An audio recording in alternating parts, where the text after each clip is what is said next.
Sure. What do you do?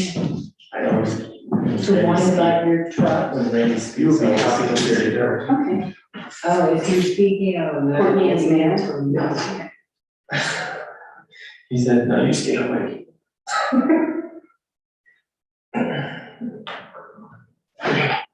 do you think this is?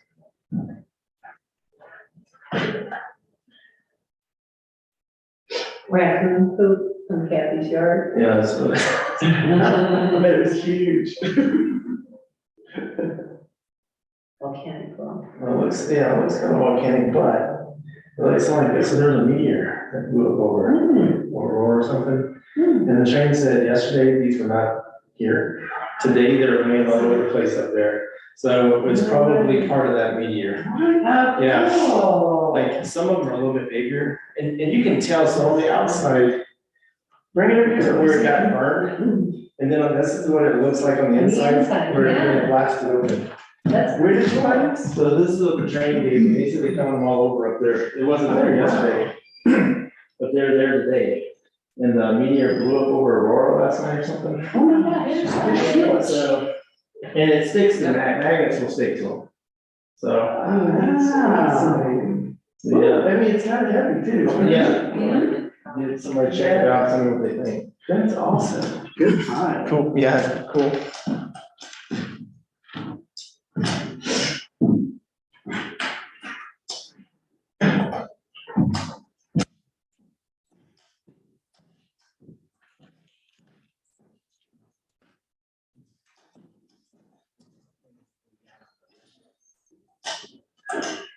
We took it off. Yeah, they don't need us here. Now it is way down. Hey, does it? Sure. Well, I checked right there. I'm not saying that. What time is it? It's very end. Whatever time it is, the very, yeah. I'm just here to initially. I don't know.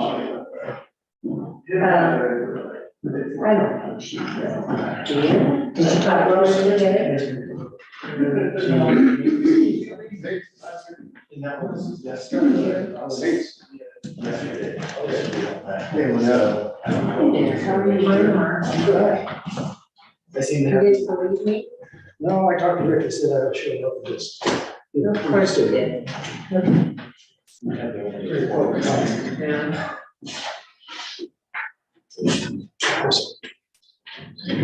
It's okay.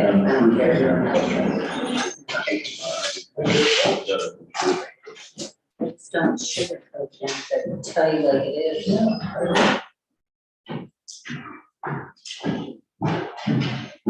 Like your hat. Yeah. Something to get on screen, I'm talking. Uh-oh. I didn't know. Awesome, man. So.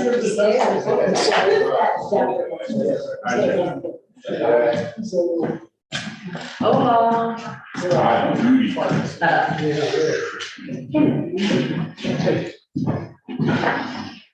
You ready? Yeah. I'm hanging in there. How are you doing? Hi there. All right. What's up, Mark? How are you? Good, how are you? Saw your truck out there. Come to hang out with us. How's Rich doing? Kind of falls. Yeah. All my cars do eventually. Dan, how you doing? Yes, sir. Good. So? That's good. Just getting there. So Chris Bradley is the former. Grand Canyon this weekend. Oh, you're going to Grand Canyon this week? You're all trained up, you're ready? Yeah. You're lean and mean, not carrying any extra life at clearly. No. So, Maybe a pound or silver, but I'd like to do that. well, you'll lose that in about the first hour. Yeah. And then you'll go down from there. Yeah, I'm hoping 10 to 12 hours. Some back. That's right, it's down and back up. Yeah, sorry. Down and then back up the other side. So north rim, south rim, and back apart. I did it north rim to the river and back last year. You are a crazy man. You are a crazy. How many miles is it down to Grand Canyon? do the R3 on backs like 45 minutes.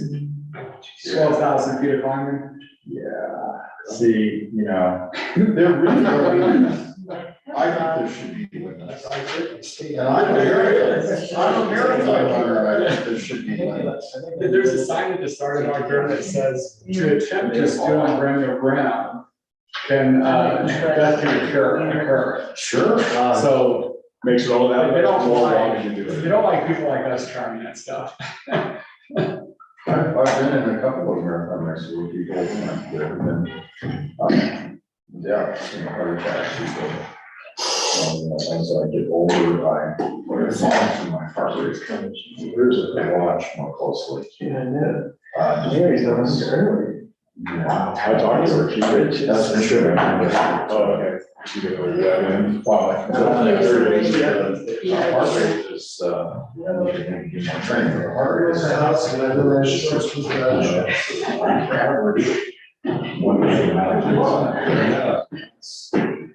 How many During sustained work, I should be, on my application.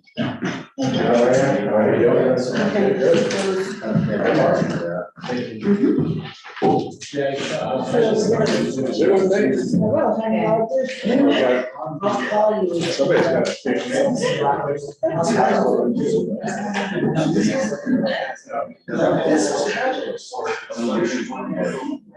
no, there's like a symbol here. Did I miss that one? I just had a long letter.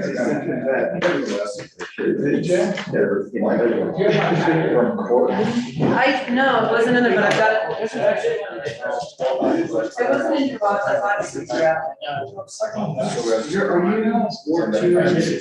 Whatever.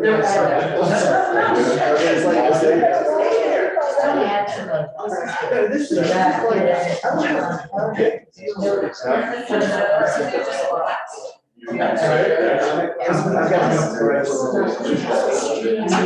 basically trying to get this out of his historic. So it's encouraging.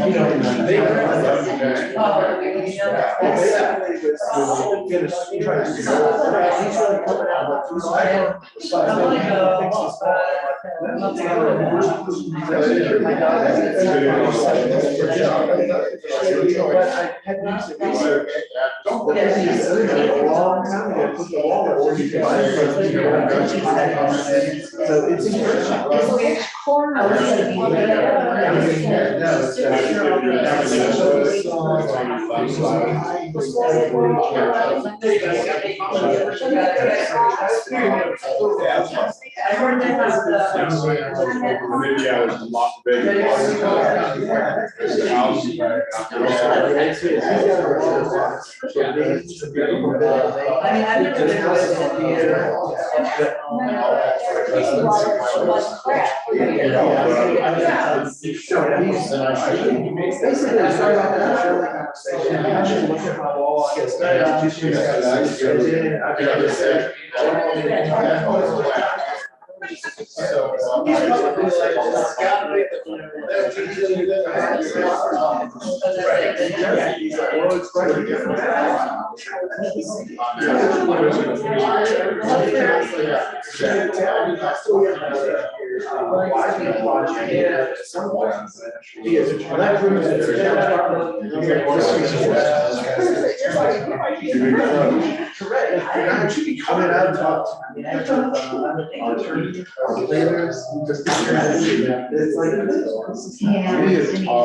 One point a long time ago.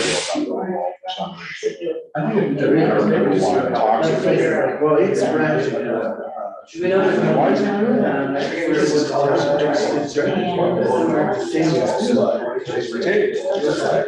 Well, he says he has a drainage issue, something that I love.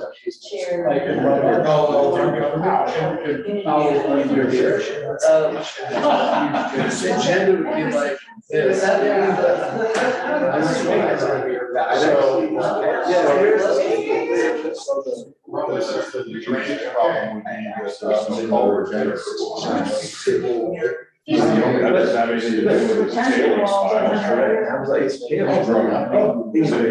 So you're gonna get a copy.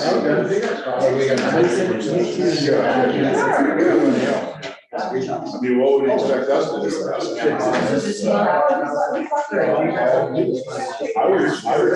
would sense this approach was like, and say, our planning on our property, we're giving you 60 days. Or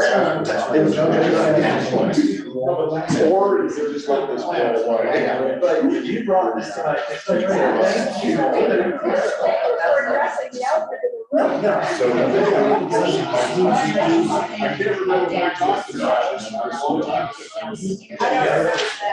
Yeah, this is all. Yeah.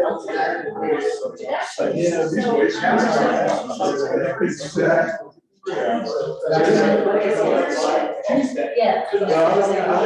had to get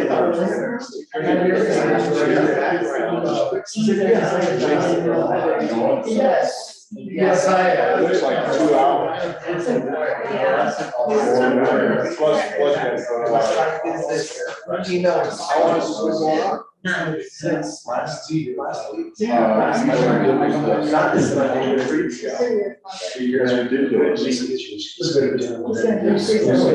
Okay. Yeah, let me know, ask for it. I don't see anything that I was doing that. No, I don't like it. I have a copy of Chris Warren. Let's write it right up. By the way, I told this everybody's trying to see. There's on the website.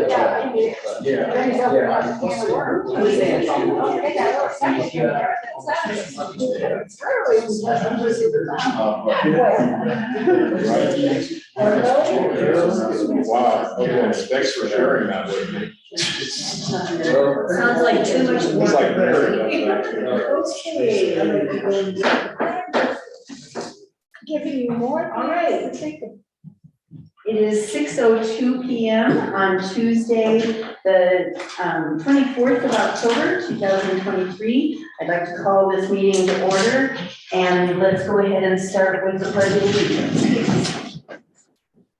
I pledge allegiance to the flag of the United States of America and to the republic for which it stands, one nation, under God, indivisible, with liberty and justice for all.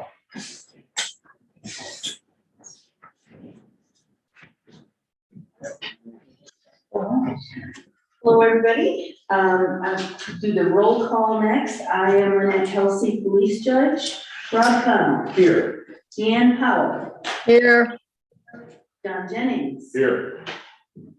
Dwayne Kaczynski. Here. Mary Smith. Here. And Rich Barrows. Here. Wonderful, we're all here. Agenda approval. Does anybody have anything we need to add or take off the agenda? Anything? I'll make a motion to approve the agenda October 24th, 2023. I'll second. Been moved and seconded to approve the agenda. All in favor, say aye. aye. Any opposed? Motion passes. Audience business. Members of the audience have 5 minutes to present any matter of interest not already on the agenda. Yes, Good evening, everybody. My name is Mark Reynolds, and I'm representing the community center, and I appreciate the time. I'm here to ask you to help us out this next year in the budget, and we submitted a request. At one point in time, we were at 13,000, I believe, and they cut us back to 8,000 about 6 years ago. And with the rising costs of everything, and the way things are going, we really need the extra money to keep going. And we've done a lot of belt tightening. In fact, we're out of loops on our belts, you know. We're down to 3 part-time staff members, and we only clean 3 times a week now. But we could really use the extra help. We're not like HGI and some of these others who have this large membership base and have grants and other resources. We're pretty limited on what we get and how we get, you know. We're small volunteer groups, and we do some fundraising, but it's not enough. And I just would ask for your help. But not be willing to answer any questions tonight or tomorrow. Just pick up the phone call and see any of the financial information you have. Okay. All right, thank you for your time. Thank you. Thanks, Mark. Anything else here for audience business? Nope, none? Okay. Seeing none, we will move on. We've got the payables from October 6th through October 19th, 2023. Any comments or questions on the payables?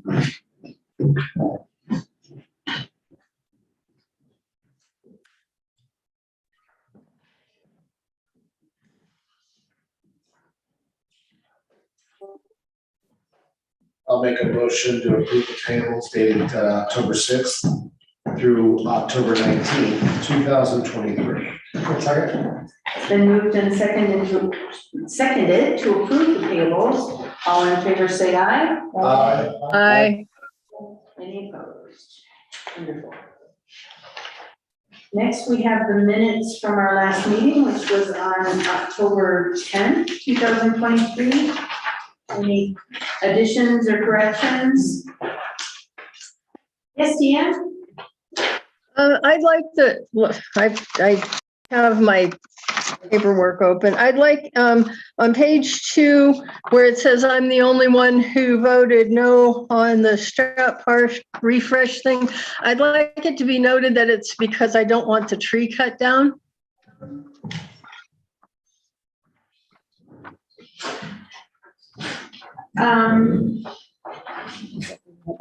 We haven't made any decisions on that tree, whether or not, I mean, it doesn't have anything. But it doesn't say that in the minutes record, and I'd like it to be in there someplace that I said I didn't want the tree cut down, or either that, or I voted against accepting it because I didn't want the tree down, something about that. I want the Y registered, thank you. What we were approving was the installation of flagstone on Rose Street. And that was all. I'm not real clear on why.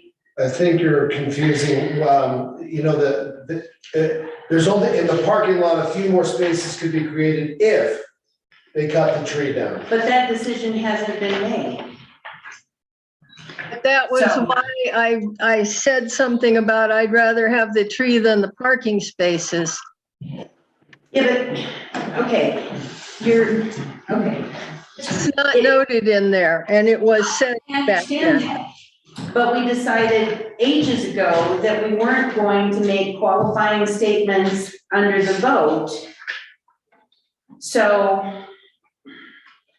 And- Then put it up in the minutes part, you know, where just Hamilton said spaces could be created, and Powell said she didn't want the tree cut down, either something like that. Maybe I should take out the part about Mr. Hamilton, because that's not really relevant to what was being voted on as It really far as the wasn't. flagstone. But the reason I voted against accepting it was because of the tree, and so it still doesn't solve the problem that it just says randomly that I voted against it. Well, but they were voting on the installation of the flagstone, not about creating the extra parking spots. So if the comment was actually made before the vote was taken, I would be okay with having the comment show up right after the paragraph have just, you know, that you expressed opposition to taking out the tree. If it was made with your vote, we've already hashed and rehashed that we're not making comments along with our votes. So I guess, how does the rest of the board feel? I agree, yeah. Okay? Yeah.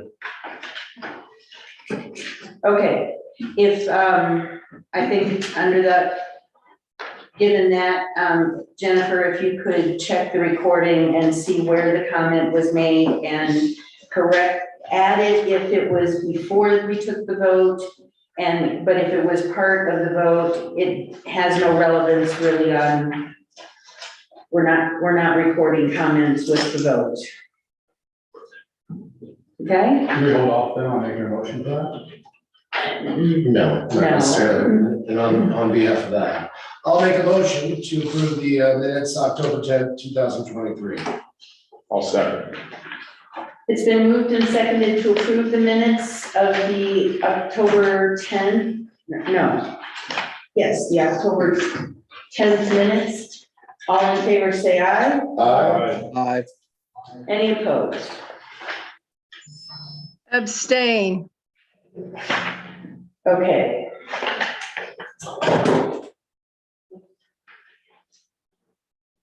Okay. New and unfinished business. First thing on our agenda is a resolution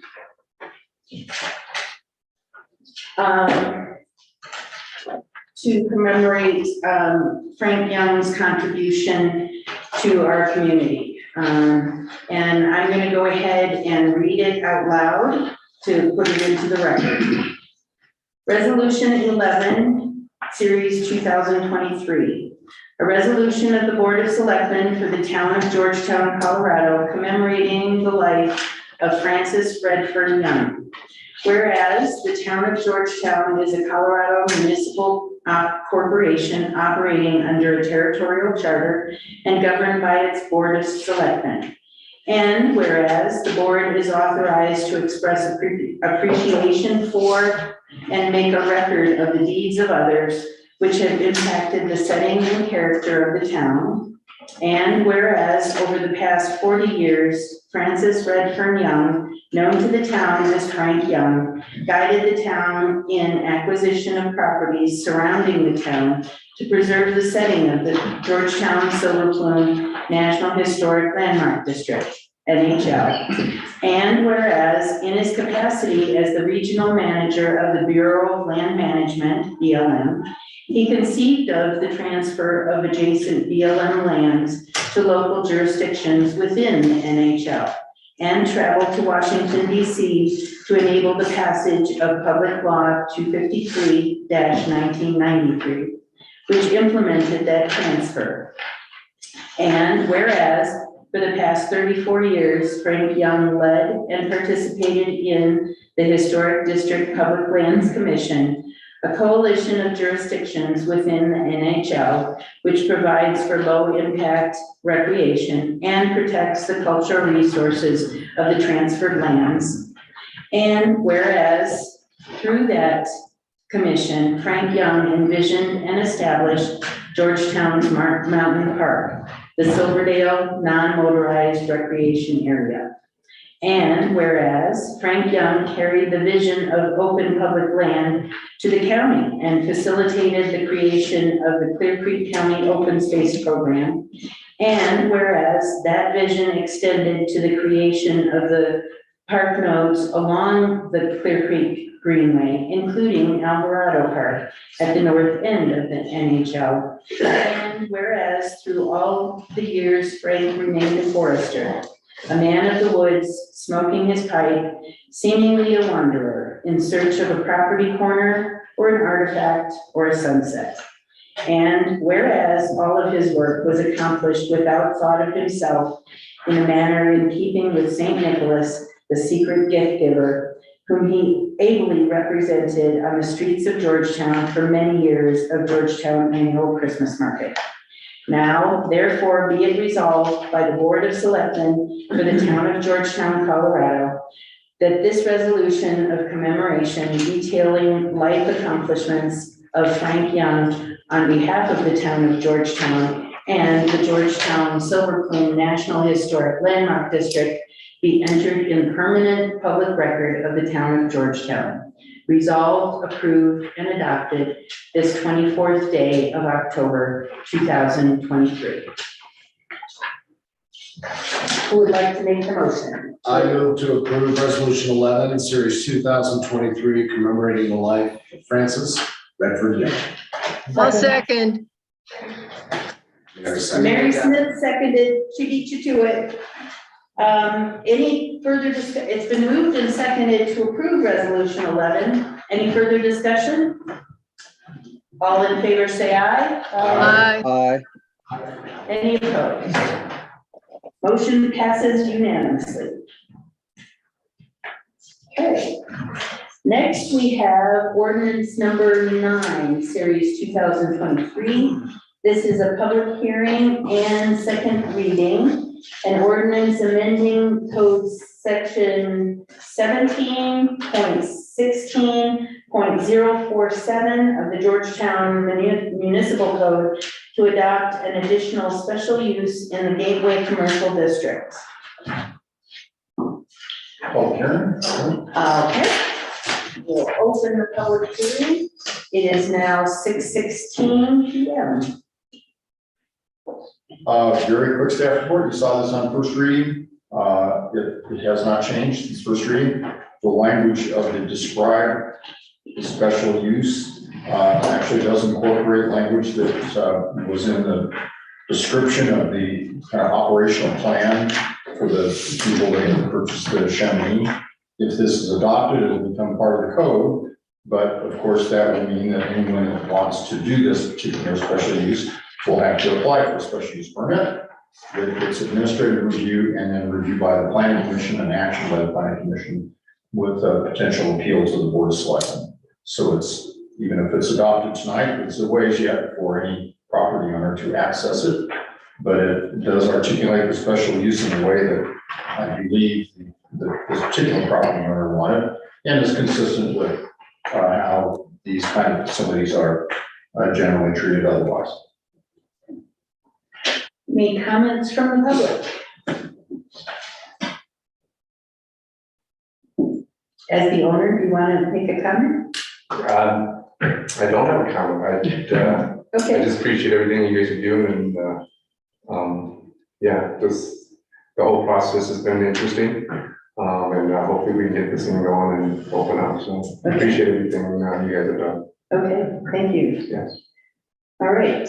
Anybody online? Anybody online that has a comment? No. Okay, I'll make a motion to, we'll go ahead and close public. oh, sorry, go comment. ahead. Public, yeah. Close the public hearing. It is 6:18. Any comments or questions from the board?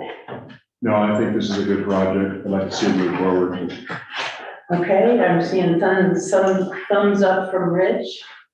Okay, go ahead, Oh, John. great, sorry. Your turn. I'd like to make a motion, I move to approve the second reading of ordinance number 9, series 2023. Second. It's been moved and seconded to approve ordinance number 9 on second reading. All in favor, say aye. Aye.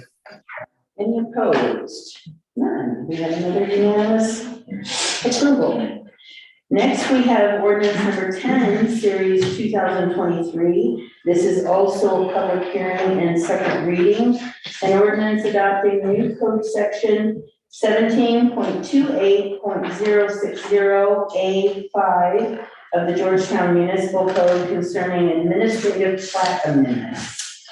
And I'll go ahead and open that public hearing, which it is 6:18 or 6:19 p.m. John and I keep jumping the gun. It's okay, either is good. Really want to do this meeting. Members of the board, you saw this last time, there were quite a few questions asked about the Bighorn Crossing subdivision project itself. I've created a memo that addresses kind of the whole project and the various approval documents that constitute the approvals for that project. This is a small piece of that. But the property owners here through their attorney have asked that this hearing be further continued to your next meeting in order for them, right? This is a property.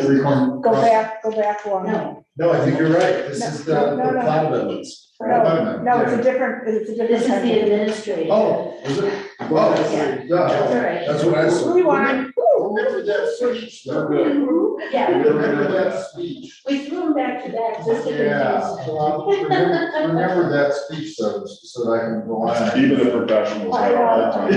Later.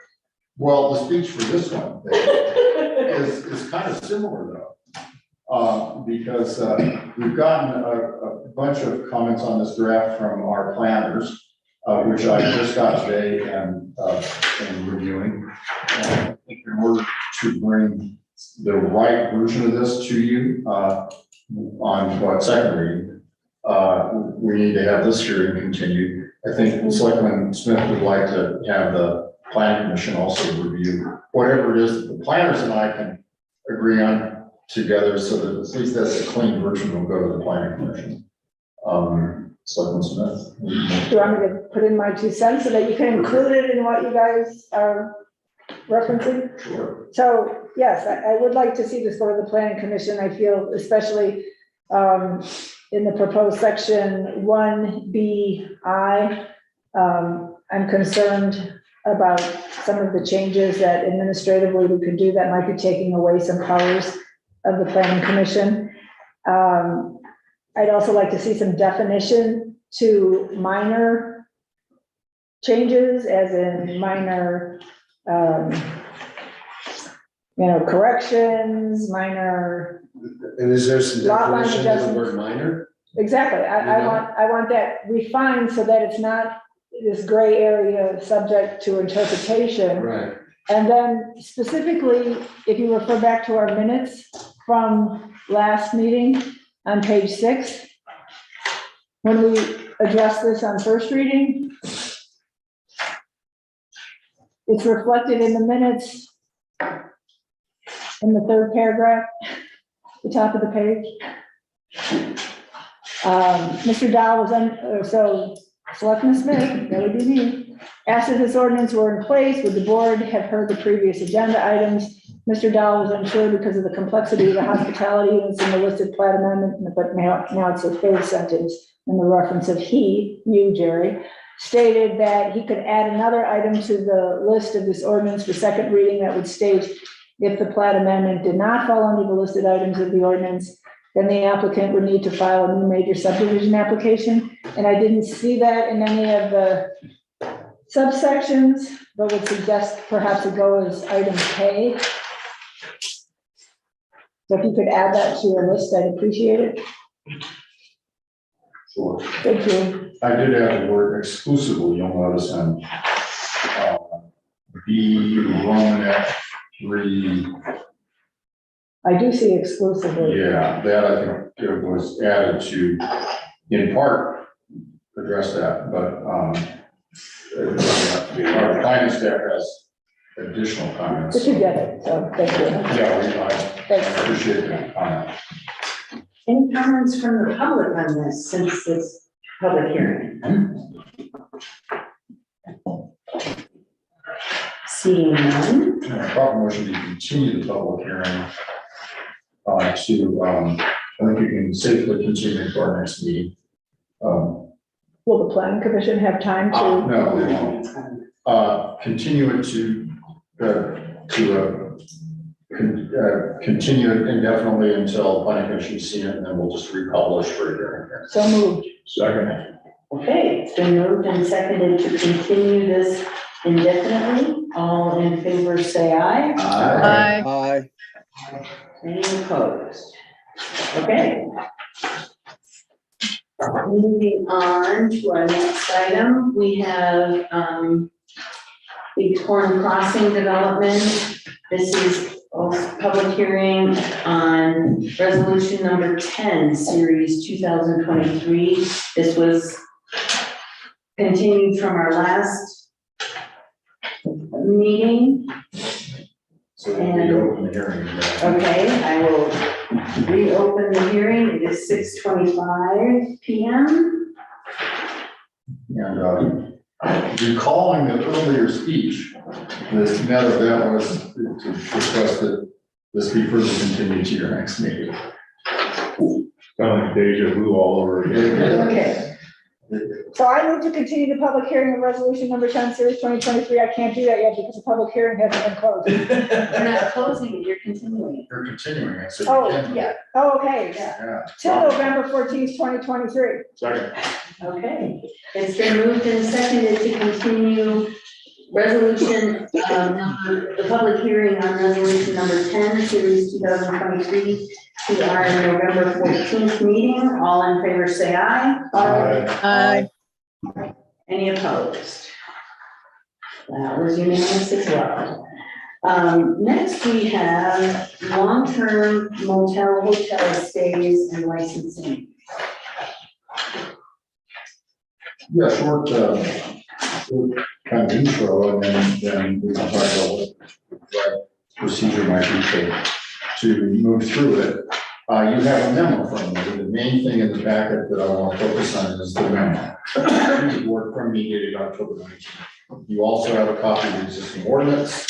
You've got copies of the comments given to us by Amber Cho, Kelsey Weber, and also Brittany Patel. But that's all background. What I really want to look at here is the memo, because that is designed to give us as staff direction for whatever edits to be made. You might recall that at the meeting that was previously discussed, the idea was, well, and the hotel operators were here to comment on the ordinance. I made a lot of notes, and we said, okay, let's do a red line in the ordinance. And I started to do that, but realized, depending upon what kind of key decisions the board made on these options that I'm winding down the memo, that when we change the red line wouldn't be that nearly as helpful as a memo that said, issue number 1, here's the background, here's what the hotel operators think, and here are your 3 choices, board, make a choice. Issue number 2, same thing. That's how I've organized this, and I think it will help us make the policy choices you can only you can make, so that I can then do the writing of the red line that will make more sense to everyone. So in any event, I have done that. I was materially assisted by the comments from Amber Cho, Kelsey Weber, and Brittany Patel. I did not mention Brittany in my memo, and that's my error. I should have, because I read them all and tried to summarize them as I went through the different issues. And I tried to be as transparent as I could in terms of saying, here's what the hotel operators are saying, here's the background to that. Really, the policy choices are yours to make, but I think you've really been assisted by what you've heard from the hotel operators. So if you're all right with that, we can take up these 5 or so topics, and they've got little choices at the end to make it a little easier. We don't have to do the words missing tonight. If you make it one of the choices, I'll do the words missing and you'll see it. Does that work? Yeah. Okay. I see lots of heads nodding. All right. So, Well, the most important, I tried to organize the issues so that decisions on one issue would not get unwound by decisions on later ones. And the most important one is going to be the scope of this ordinance. Presently, you've got to, if you've got a hotel in town, you've got to, once it becomes effective on December 1st, you've got to get a hotel license in addition to your business license. Hotel operators have said, we don't provide long-term stays. We think if you want to have an ordinance on this, it ought to be just for long-term stays. And why require us to have a license that you don't need? And it's really pretty simple, although kind of fundamental. And I've given you the choices here. Continue to require a hotel license on the second page of the memo for all hotels irrespective of the length of stay. We'll get into length of stay in a minute. That's one door. Door number 2 is require a license for extended stays of 29 days or more, or 30 days or more, or less than 20. So basically that number is not a magic number. Or repeal the ordinance and decide that the present operators that you have are the ones that do not need this regulation. I will say that maybe there's a 4th door, which is you get the ordinance all ready to go, and then you mothball it, and at least get it rewritten and mothball it, which is kind of a variation, I guess, on door number 3 here. But that has been mentioned to me, I think it was mentioned maybe even in the meeting.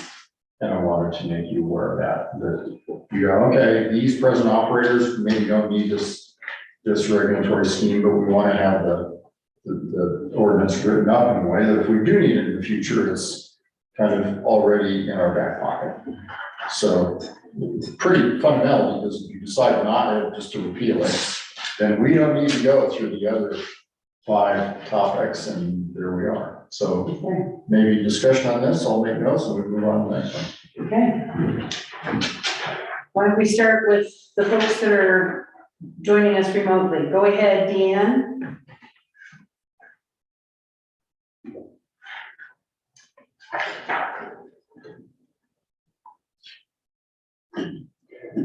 You're still muted. There, no, it didn't stick. There. Can you hear me now? Thank you.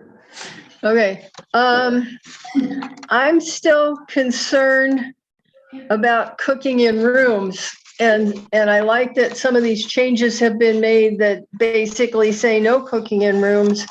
I have a problem with that. We're splitting up the categories into family stays, extended stays, and then worker stays. And it seems like, I get that there are completely different intents, but it seems like it could be simplified into pretty much the same thing for everyone. I like that the one hotel in their letter said that they wanted to inspect every 4 days instead of once a week like we had asked for. So I think they're being, yeah.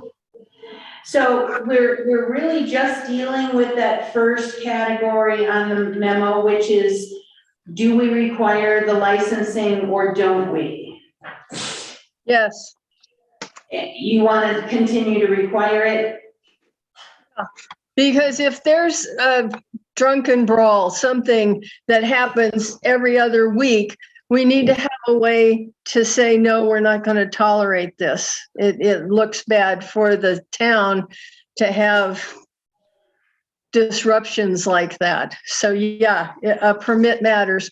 I would like to see it not tied to their regular permit, because I can see how the long term is really quite different in their eyes than their, tourist stays. And unless they're doing something flagrant, in which case we've got other things that cover it. I don't think if somebody in the long term is causing problems, we can just shut down the long term and that's fine. I don't think we should be able to shut down their entire business unless they are chronically in violation. Okay, Other comments? all right. Rich, how about you? I like door number 2, require hotel license only for extended days of 29 days or more. I think in effect, it does what Jerry mentioned as a 4th door, which it kind of mothballs some of the effect of the ordinance, and it leaves it in our back pocket. If we do see there's an issue that arises, someone sells one of the hotels, they become a nuisance, it's still on the books, and we don't have to have a special meeting or anything. And if they have people staying 29 days or more, the ordinance kicks in. Okay. Did you want to go next? I follow up on what Rich says. Okay, I was just gonna say the same. okay. Pretty simple. I like door number 1. Those people started. Okay.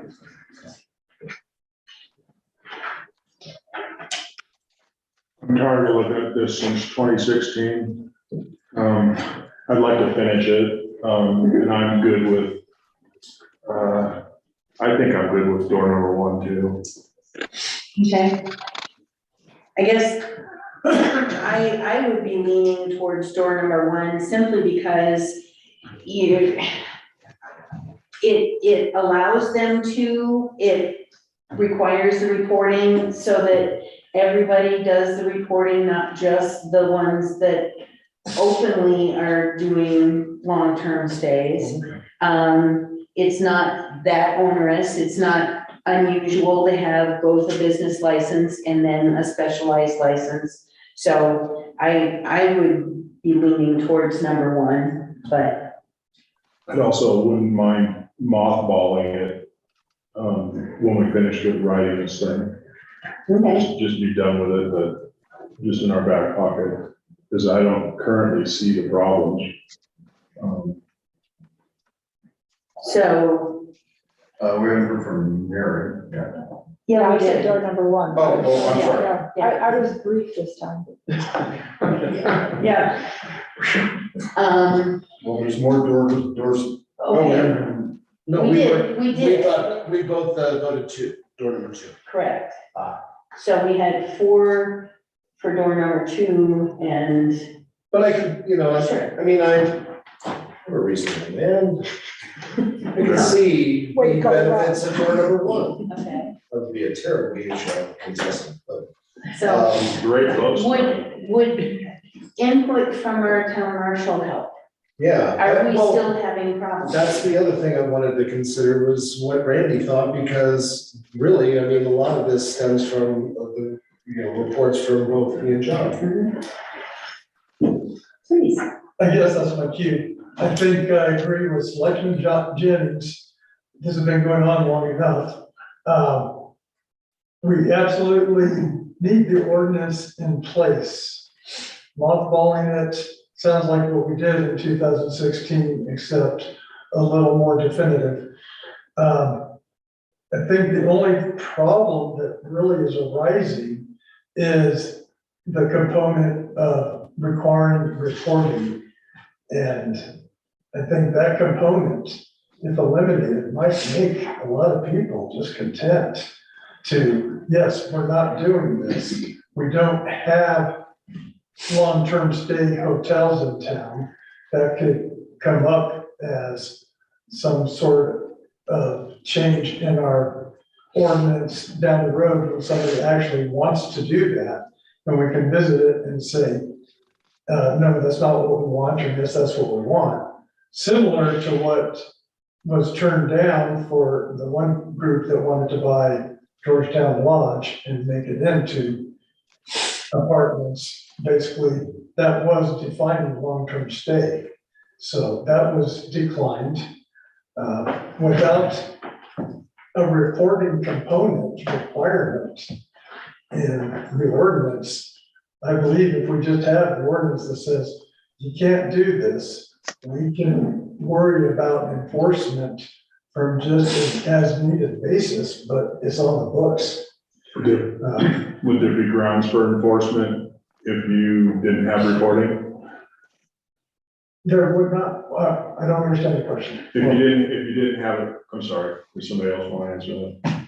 Well, I mean, there's the record keeping sort of generates a criminal component, but this whole licensing kind of regime that's really not a police concern as much as it is a licensing regime that, from a staff standpoint, we handle.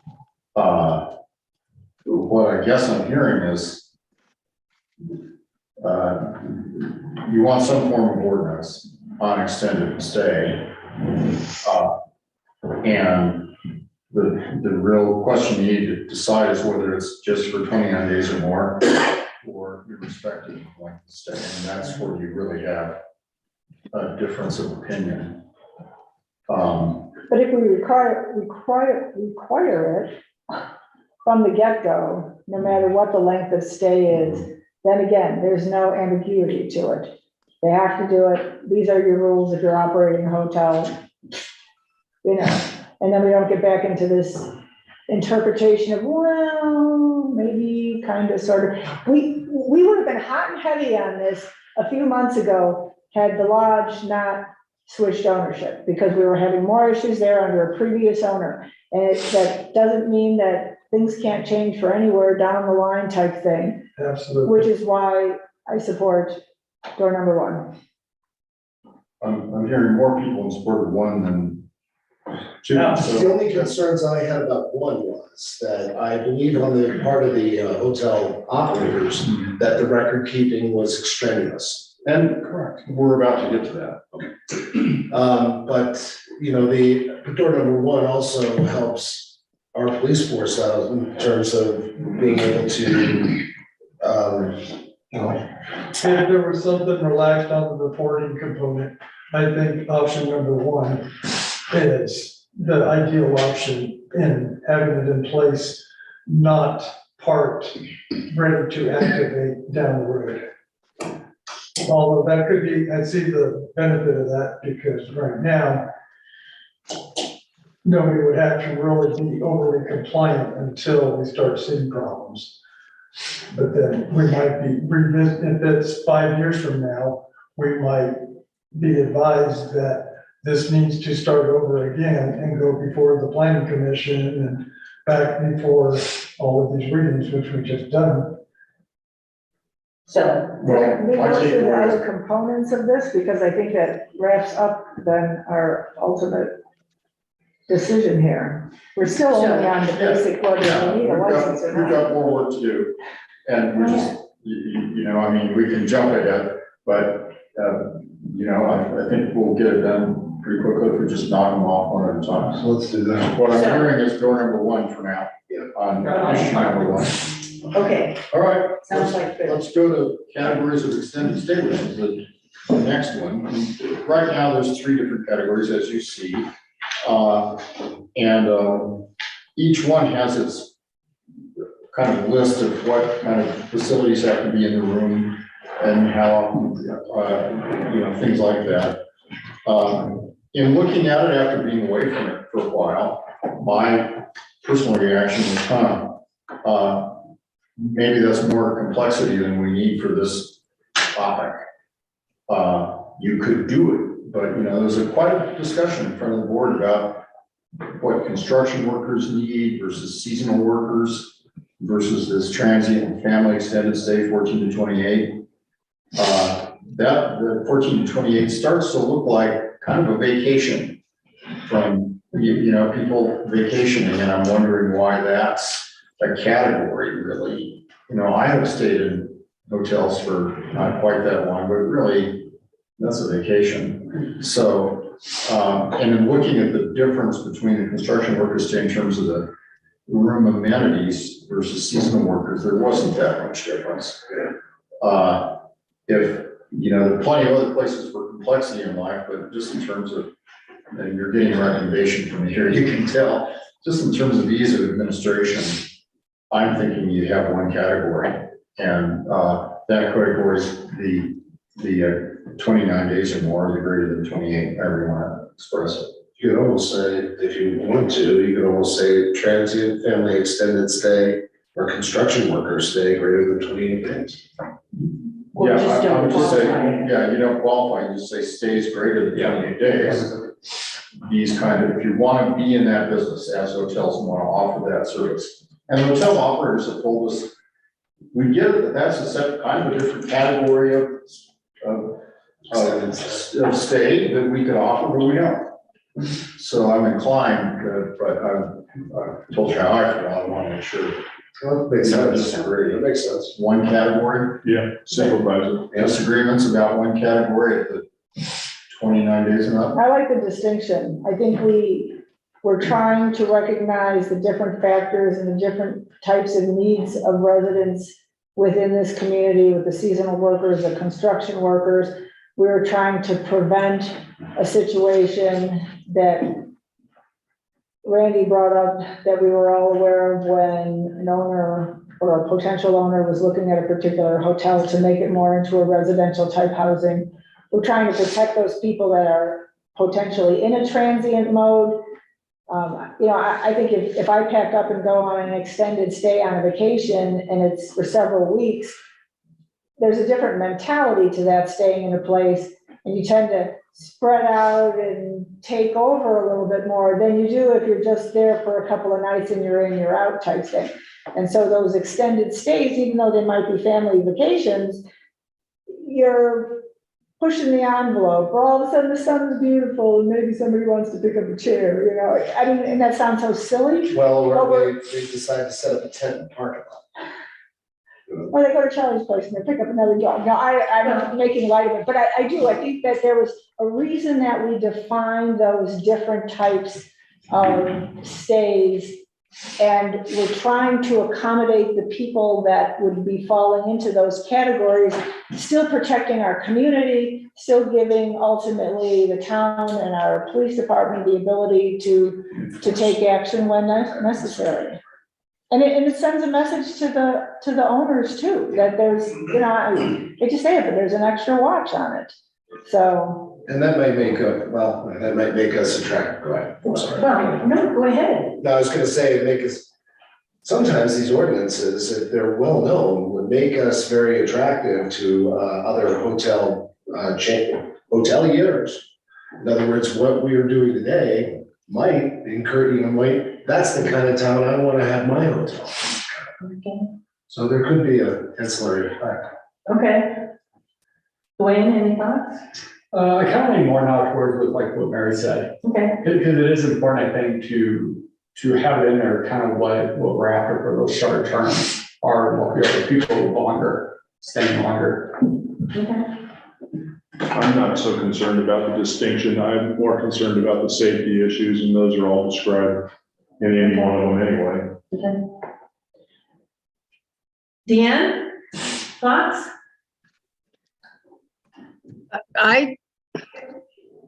I think that both of the extended stays could be combined just for simplification, because whether you're a seasonal worker or a construction worker, you're still pretty much living there rather than, you know, staying for a while and moving on pretty soon. So, but it really doesn't matter. I like the thought that we have an extra tool in case there are problems. Okay. Rich? I think we combine the categories. I don't even know if hotels always know if they have a seasonal worker there or a construction worker there, unless the company is paying for those units. And if that's the case, if there's an issue, Randy can find out who's paying for them if that's the issue. I think we could combine the categories. Okay. I suppose what you could do, there's 3 categories now, you can make them 2 categories. You could have the family extended stay, and then, you know, the construction seasonal, just family extended stay 14 to 28, and then stays greater than 28 are the other categories. Sure. I like that. Does that seem reasonable? Yeah. Okay. Objections to at least, and you'll see it on first reading. I'd be shocked if there were like no changes on. Really? Yeah, but it could happen. Could have. Okay. All right, fine. I've got my direction on that. Thank you. Employee housing, that's sort of a separate kind of category in terms of saying, look, these are employees of the hotel that also live there. And they could be living there for, you know, quite some time. And the main dialogue with the hotel operators was around the cooking and laundry facilities and how close should those be to the room. Right now, it requires it in within 40 feet of the room. Remember, the same look and feel, that's all right. But the hotel operators requested that be somewhere else on the property. And in terms of, especially in terms of, I think, cooking, they were resistant to having that, you know, a kitchen somewhere that the employees could go to. It's also kind of a quality of life issue for those employees that I think the board has a legitimate interest in ensuring, which is why you have cooking and laundry, so it's be required, and so how close. The hotel operators largely are saying somewhere on the property, but this 40 feet is not that helpful to us, and it's artificial. if they've got to walk 40 feet, what's the difference between that and walking to the place where it's more convenient for us to provide laundry? Cooking, a little trickier, you don't want cooking in the room. And so it's, the issue is, you know, what do you do for that? But, you know, I've outlined at least what hotel operators have told us and some of my views on it. It's one that might be need direction from you. I've given you some options. Retain requirement right now, the way it is. So it's got to be available somewhere on the hotel property. You know, I was trying to do things in kind of a ascending order. Just to eliminate the requirement and say you're just kind of a form of extended stay, or eliminate all restrictions on hotel, on employee use of hotel rooms, so there would just be another form of extended stay. Thoughts on that? I like the idea of number 2, revised requirements that cooking and laundry be made available just on the property. I would assume that, how would that, maybe it falls in another category, how does that get expected though, if they have someone staying in one of the rooms? How will we keep up with whether or not they are abiding by that? So if it is like, if it's downstairs, are they gonna use the microwave in their room, or gonna cook in their room, or will they actually use it? It seems to make most sense if you make it available, but that's the only question I would have. Well, I guess I distinguish between microwave and cooking, because a lot of rooms these days have microwaves just for, you know, heating up a beverage and popping popcorn, but, you know, you're not really, I mean, yes, you can cook in it, but it doesn't present the same kind of hazard as a stovetop. It's more that what the contents of the microwave could become flammable, whereas the stove has a flammable element. But you're right. That's dealt with by building codes. I mean, building codes require certain safety measures in hotels, but I think I distinguish between microwave and stovetop or hot plate.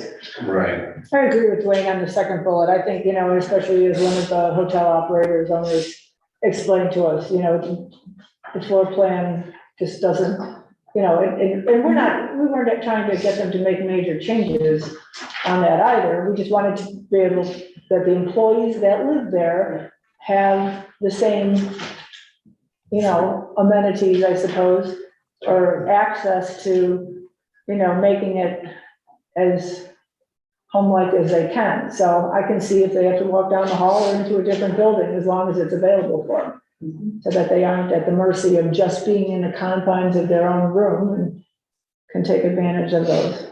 So the second bullet is fine.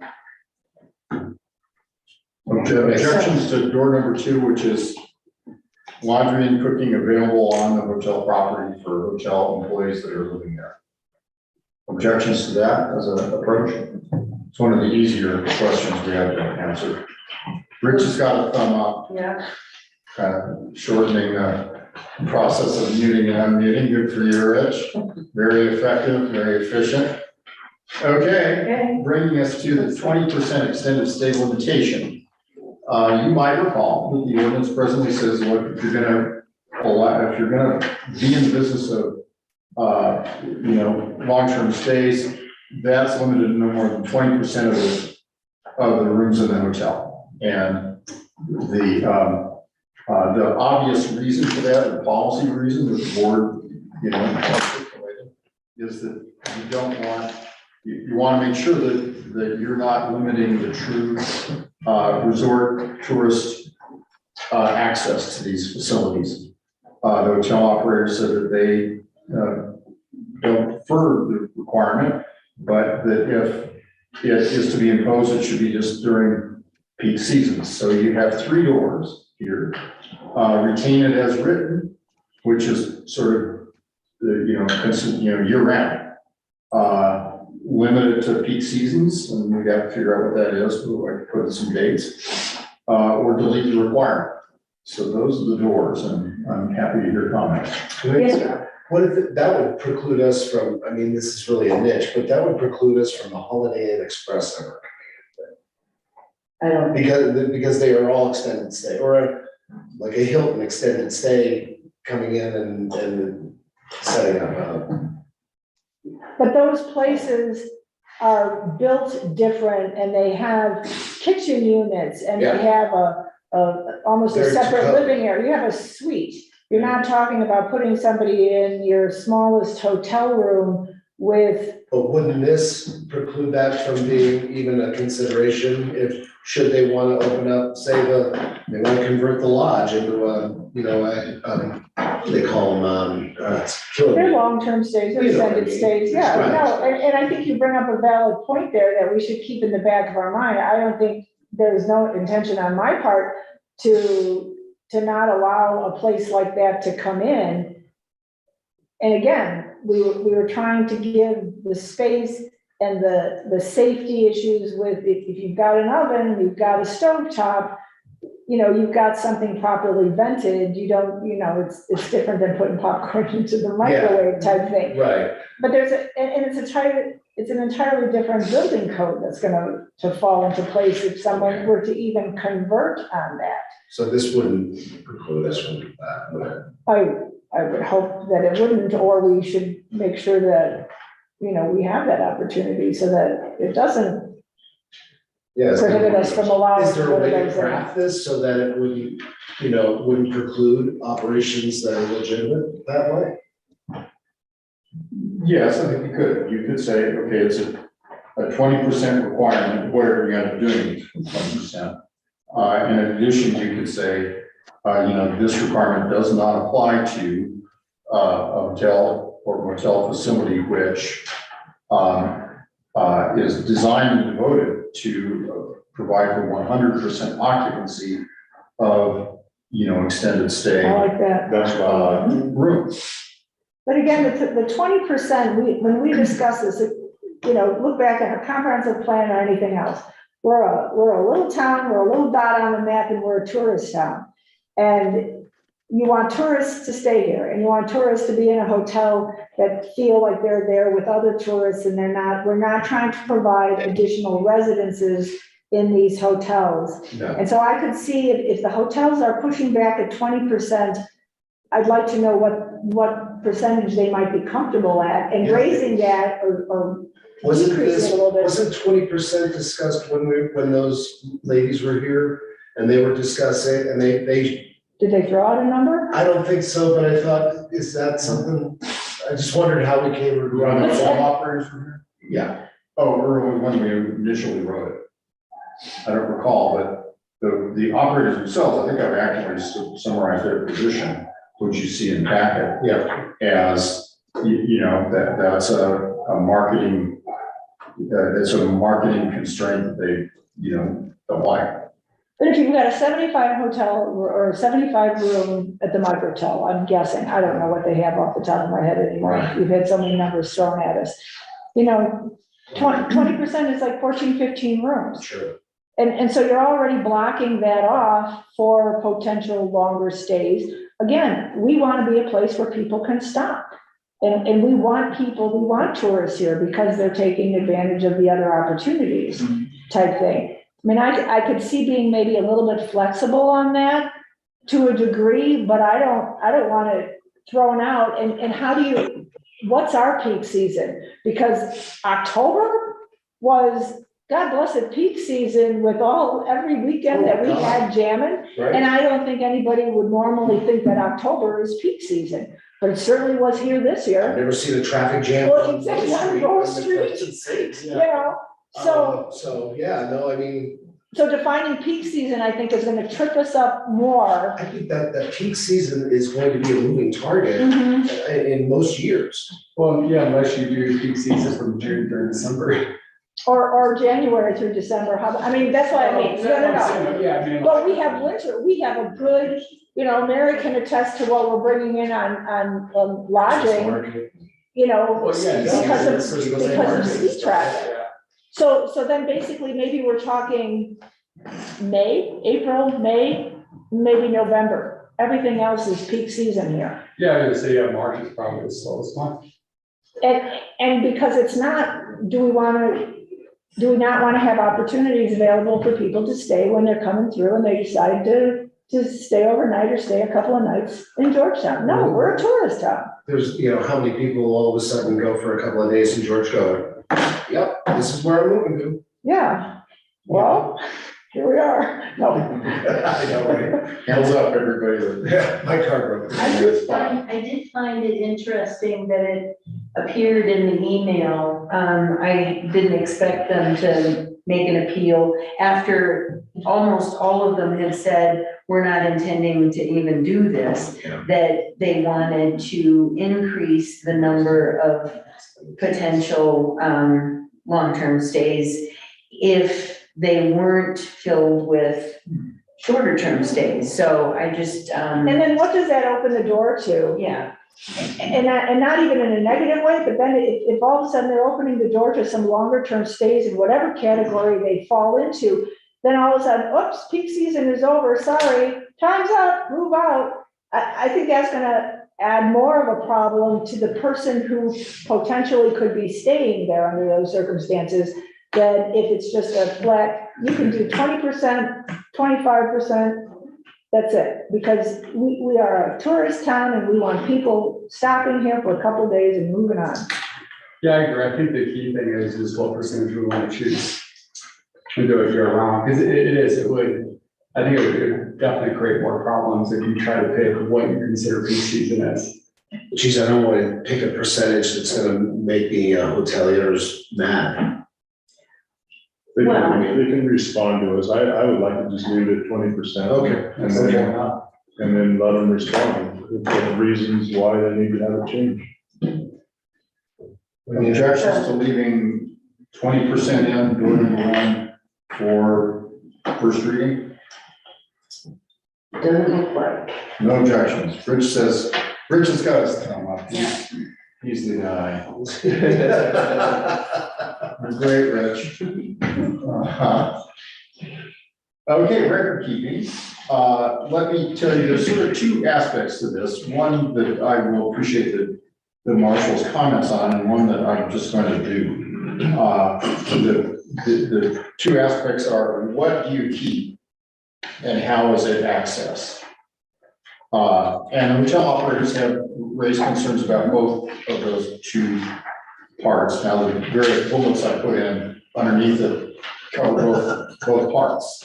But let's start with, what do you keep? How do you access it is controlled by case law. Hotel operators have pointed out there's this hotel case, hotel case out in Los Angeles, and I based this in other communities. The fix for that is you want to make sure there's an administrative sort of subpoena process, so there's due process over getting those records if they are needed, rather than just showing up and demanding to see them on the spot. Short of a court order, which is its own thing. So I guess I urge you to sort of trust me on the administrative hearing process that I want to inject into the ordinance. I think hotel operators have a right to identify that as a due process concern, and I will fix that. With respect to what's required right now in the ordinance, there's a list, and the suggestion from them is that really what we ought to be keeping is door number 2 on the bottom of page 3. Guest name and address, make, type, and license plate of vehicle if parked on the premises. If it's, I own a car, but I Ubered into this hotel, I shouldn't have to put down, license plate of my car, arrival and departure dates. That's kind of a minimalist package, which the hotel operators have said that would work so long as this due process is also addressed. And for that, I guess I defer to the marshal and ask if that minimalist package would work for you. I think it's, without trying to be too onerous on the owners, I think that sounds fine. Are we talking about, just to be clear, are we talking about requiring that amount of information on all guests, or just on the long-term stay guests? All guests. I think True. their records without having to see too much personal information of just, this is room to this, rented to this person from these dates is all that we really care about. So, I mean, my own vision on this when we first started was that the reporting would only be on the long-term stay people. It wouldn't be required on people who just breezed in for a night or two. That makes sense. Because I didn't know what long-term stay people were to have that requirement. And if nobody's doing it, then they don't have to do it if they don't have anybody staying that long. However, it should probably still include the employees and the contract workers. And that would be, it wouldn't be a great task to accomplish that. There are only a couple of rooms of contract workers, only a couple of rooms of employees, hopefully. So on the reporting form, the first question is, did you have anyone staying there longer than 28 days? Correct. And If so. if yes, If so, then you provide just the information. Are the on employees, are the contract People. worker or contract employees or something? I mean, because that was the main concern, wasn't it? Yeah, that seems like there wouldn't be anything to report or to put on them to have as a task. Unless they got into the long-term stay. Exactly. But so what, but one of their questions or one of their concerns that I think is under this one was that information be shared with us on a regular basis, and then what were we gonna do with it? Why is it important for them to share it with us? Because in a lot of cases, it's gonna be after the fact, people are probably long gone.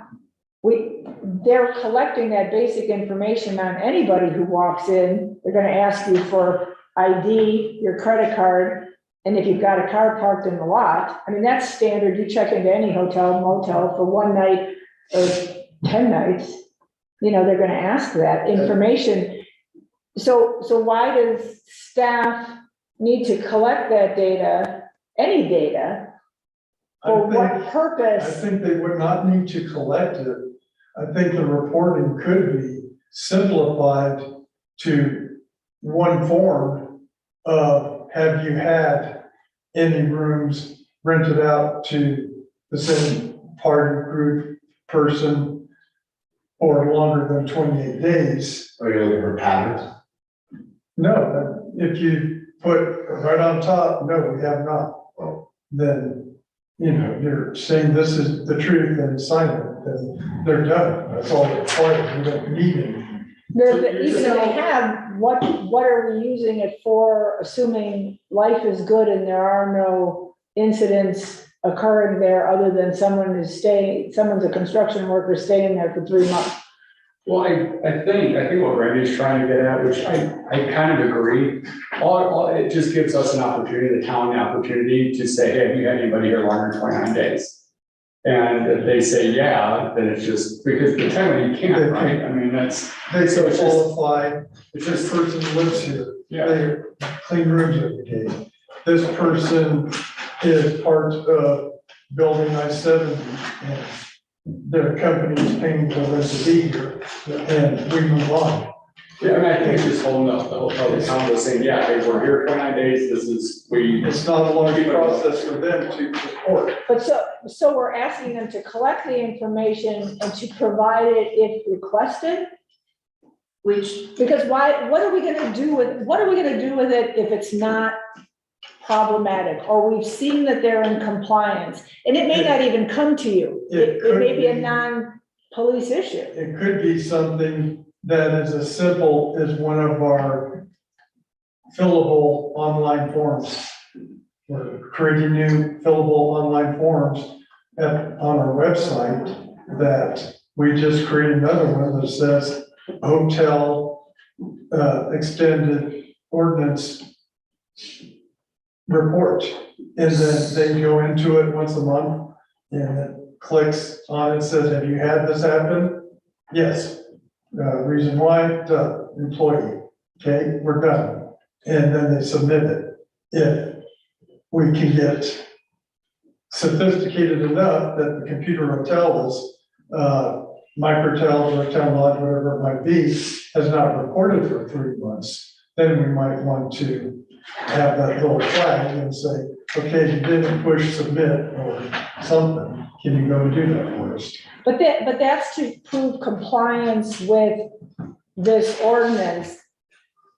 I don't think they have to approve it, I don't think we're really. So that would be upon request.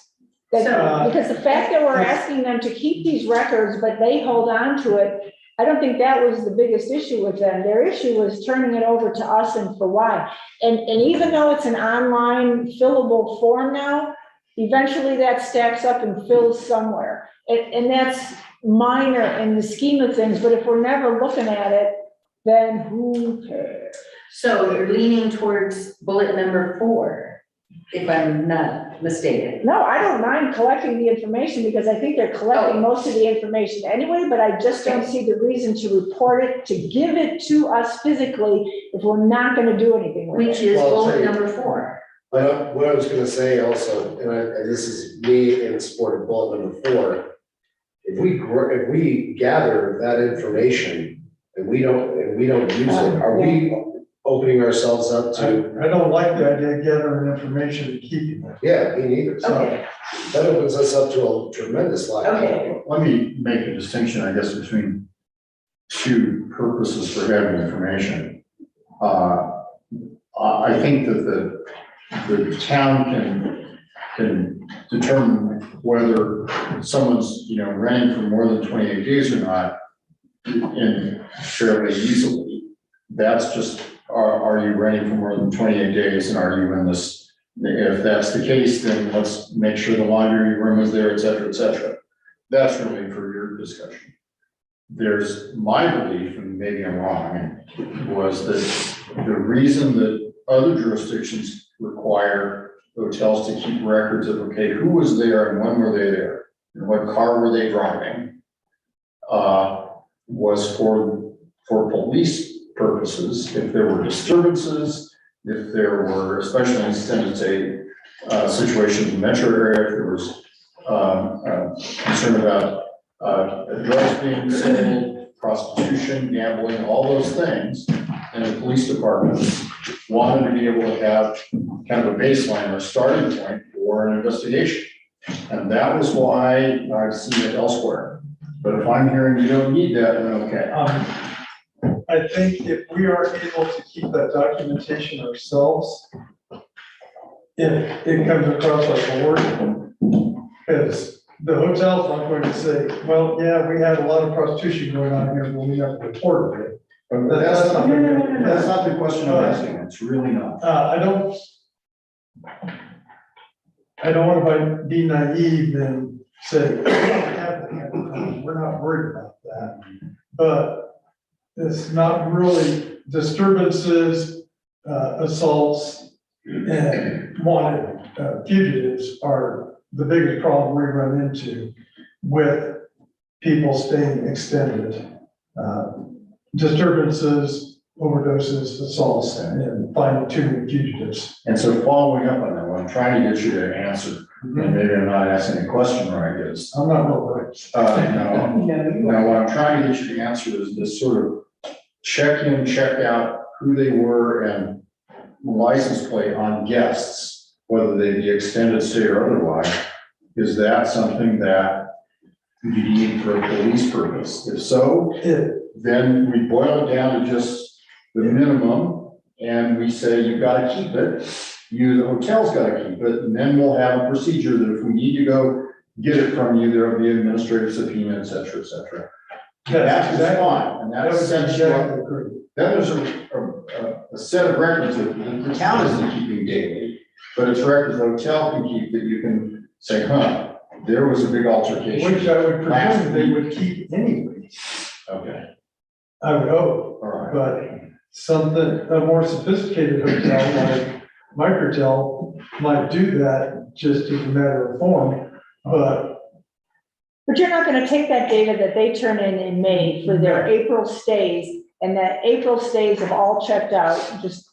We wouldn't have. You're not running anybody to see if they were wanted on a warrant at that point anyway, if there were no calls. If you had a disturbance call, if you had a drug call, if you had some prostitution We call. needed to find out something, we would, like you said, take an administrative process, get a subpoena, get a warrant to view those records, and they would have them for us. Those past records, but otherwise you're dealing with something immediate when you're called, and their record keeping from a month ago probably is not relevant to the call that you have that day. But if they kept check that out. for a period of time, which most businesses would keep that, so if somebody came back and said, I was there 4 months ago, and I just realized that this happened to me while I was there, it would be on the hotel to be able to say, we don't even show you here because we don't keep a record past the day you leave. Once you leave, you tear up your card. Okay, would it be helpful in the recording form if we're allowing them to keep the records, as bullet number 4 says, but we say, did you have any stays of longer than 28 days? They say yes. How many rooms were rented for longer than 20 days? Just a number of rooms gives us an idea of how many. That fulfills the, us monitoring the 20%. And then we, and then If we need, you ask for the records if you need them. the thing is, and here's the situation, what if you've got like some, you've got a crime spree for a week, and then it goes away. And then you have another crime spree for a week, and then it goes away. Maybe the catalytic converters get stolen. If we What wanted if you could go into the hotel registry and you see a name that follows that pattern? That may be one way that these guys could use that information to solve fraud. It would be good if the hotel had it, but I don't think we should have free access to it without having to take. Oh, it should be process to something, do it. yeah, it should be No, something. I draw, it's important to draw the distinction between what's kept and what you might want them to have it on hand in their office. And what is the process for us to say, we really now have a reason to look at the person staying and some data on the person staying last month. And wearing my police department detective hat, and I don't, I'm not one, but for all the years I've done this, the detective departments will say that's the kind of information that occasionally they want to do a subpoena on, so that they can investigate the background like it's raised here. So what I would suggest, I guess, is that you require them to keep the information on bullet number 2, and you direct that there be an administrative subpoena process as described in bullet 3. Bullet number 4 is really just a repetition of 2 in a sense. Okay. That, I think, matches up with what I'm hearing from Randy, that he doesn't want it sent in every day. Right. Keep the records in your own business, all businesses keep the records, my firm keeps records of, the bills we pay. But if we're asked about the subpoena, then we've got them, like kind of a minimalist list.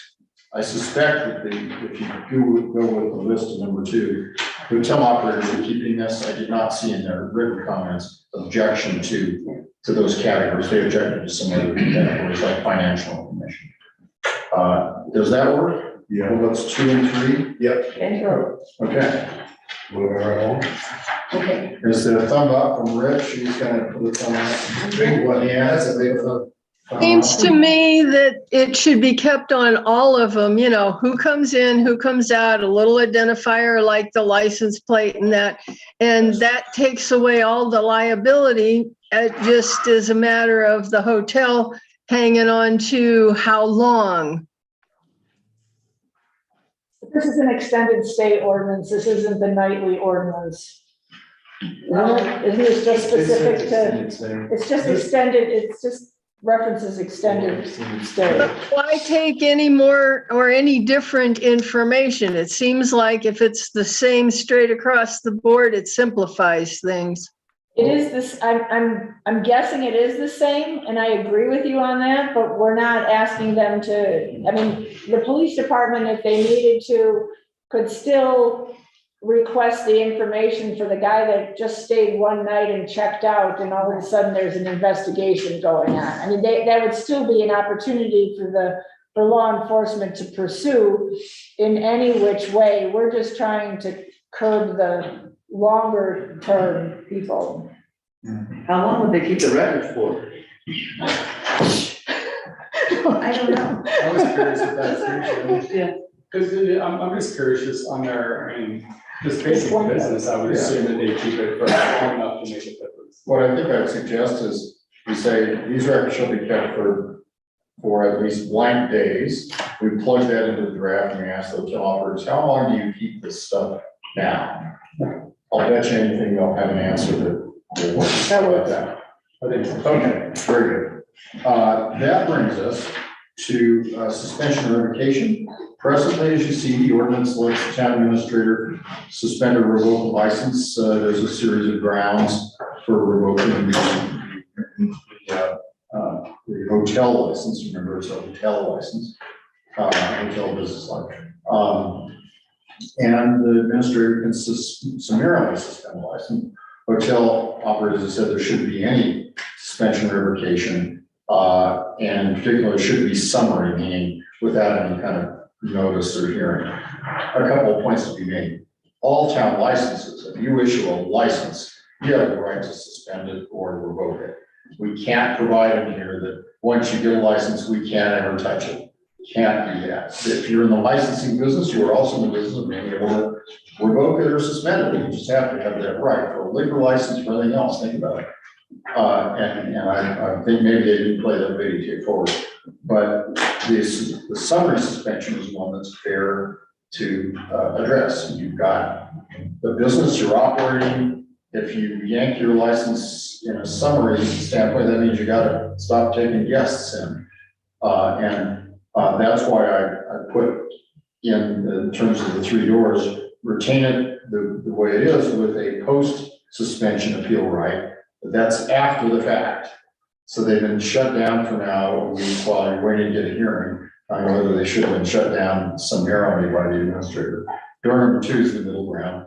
That is, yes, there's still summary suspension. Bad stuff's happening.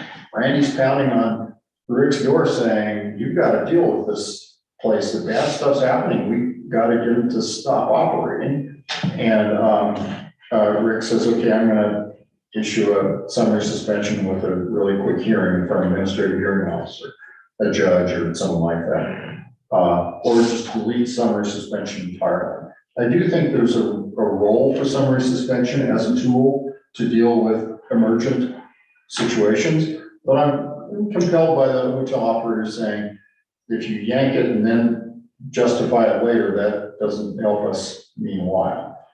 Those are my thoughts. So you have 3 doors. I think if you're going to suspend them, give them a chance to rectify the issue and then have a hearing before the suspension. That way, they've got an opportunity to right the wrong. That's door number 2. Did I say 2? You effectively you did. Okay. Is that I thought I said. like liquor licenses? That's what door number 2 does. Yeah, no, that's exactly, that was my point. Right on. So what does that look like though? If, how quickly would the appeal come into play? If you find an issue, would it be tomorrow? They can come in tomorrow and say, hey, I have a problem with this, or is it like a month? That's what kind of leads me towards one or the other. Well, I have to write it. In other words, I haven't written yet because there's 3 different ways to write this. But if you pick door number 2, and there are plenty of examples of this out there, all tons of summary suspension after a hearing in a license context, liquor, just short-term rental, all sorts of models out there. that will say, okay, you issue a notice of summary suspension, and say, this, your license will be suspended. You have the following, a hearing right, that we will have a hearing within 10 days or 7 days or some pretty short time, at which I, Rick, will be asking that the license be suspended and show up. If they don't show up, they don't show up. But if they show up, they put it on in front of the administrative hearing officer. Well, yeah, So that's how door number 2 we did, right? that's what I look at is, sorry, but that's what I look at, it's 7 days, because if something does happen, I mean, it could happen in these places where they're just trying to deal with it, and I can see them not wanting their license getting suspended and no guests. So if it's something that looks like 7 days, I mean, it gives them an opportunity to explain what could have happened, right? Oh, I think they should have the opportunity before we close the doors, and so that's why, when in liquor license establishments, if we were to close them down, what's the process in that?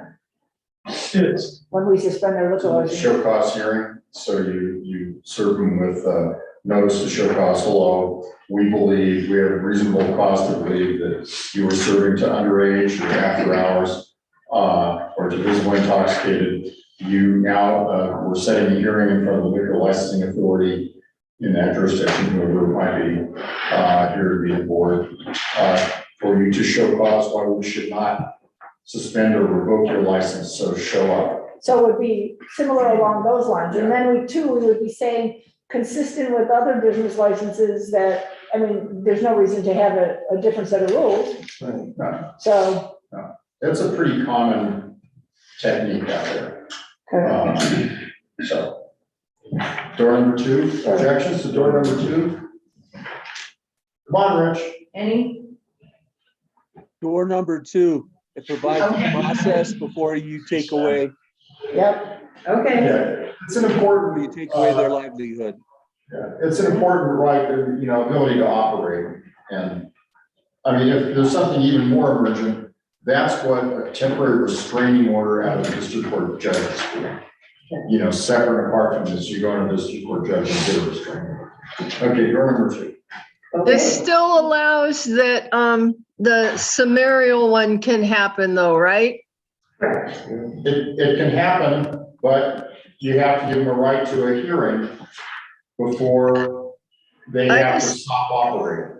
I'm just, that if there's some kind of an emergency shutdown needed, say that people staying in room number 5 are actually going around and burglarizing some of the residents of our town, then we need to shut them down immediately. And that reflects badly on the hotel because they've got to be able to notice their comings and goings and the like. So I want to see something where the emergency one is still in place and then number 2 takes effect, because it's fair to have the businesses be able to go to a hearing and say, well, this is why. And as I just mentioned, if there's something that emergent, then that's what a TRO in front of the district court judge is for. And a temporary restraining order in front of the district court judge is, you go in and you say to the judge, you bring, the marshal comes with us and we say, we've got this evidence that there's this bad stuff happening at the ABC hotel, and we need a restraining order restraining that hotel from operating until, we can get it sorted out. And a temporary restraining order, the judge will issue that ex parte, meaning the hotel wasn't even there. You come in and say, we just heard about this and we gave him a chance to show up, but it was 2 hours ago, but we don't care, Judge, it's bad stuff. Issue an order. That's what you use that tool for. I don't think you use the licensing tool for it. We're also not holding the hotels accountable for knowing whether they're renting a room to an active criminal or not. Yeah, That's impossible. We would be putting Randy out of business if that's an impossible standard Oh, yeah, land. that's- Yeah, that's an impossible standard land until. Yeah. Bringing us to the last category, and then we can move on with life. But the ordinance has a series of kind of general requirements, typically depending on the nature of the extended stay. Now, you've chosen to have employee stay, or excuse me, the 14 to 28 family vacation stay and the and extended stay. And so that would simplify the lists a little bit. And as you see, this is kind of a thumbnail sketch of the various requirements that are out there. And hotel operators have suggested some edits to that in terms of inspecting every 4 days, cleaned every 7, cleaning counts as an inspection. This is all in the extended stay context. No cooking, we've talked about that. Laundry on the property, we talked about that as well. No distinction in the service between different long-term stays. Now that you only have 2 forms of stay, that will telescope that a little bit. We've already talked about the 40 feet. You've given direction on that. So in terms of your choices, it may be that you've gotten there by virtue of the other decisions you made. So, you know, retaining room requirements is written. No, we can simplify them to be, I think, consistent with the operator's recommendations. It's really number 2. I didn't hear you eliminating the requirements for cooking and laundry. So I think based on the previous discussions you had here, you're telling me number 2, and that's why I deliberately put this one last, because I kind of figured the discussion that would come previous would address some of this. My suggestion would be, rather than us saying, okay, let's talk about pets and right here, now I think you can see a red line of the ordinance and be able to look at those requirements and decide whether they need to be refined any. But the direction I've gotten, I think, will allow me to create a version of the ordinance that's a lot closer. Excellent. All right, thanks for your time, I appreciate it. You'll see this next time. All right, next we have the Rockfall proposal for Loop Drive. We'll probably kick that one off.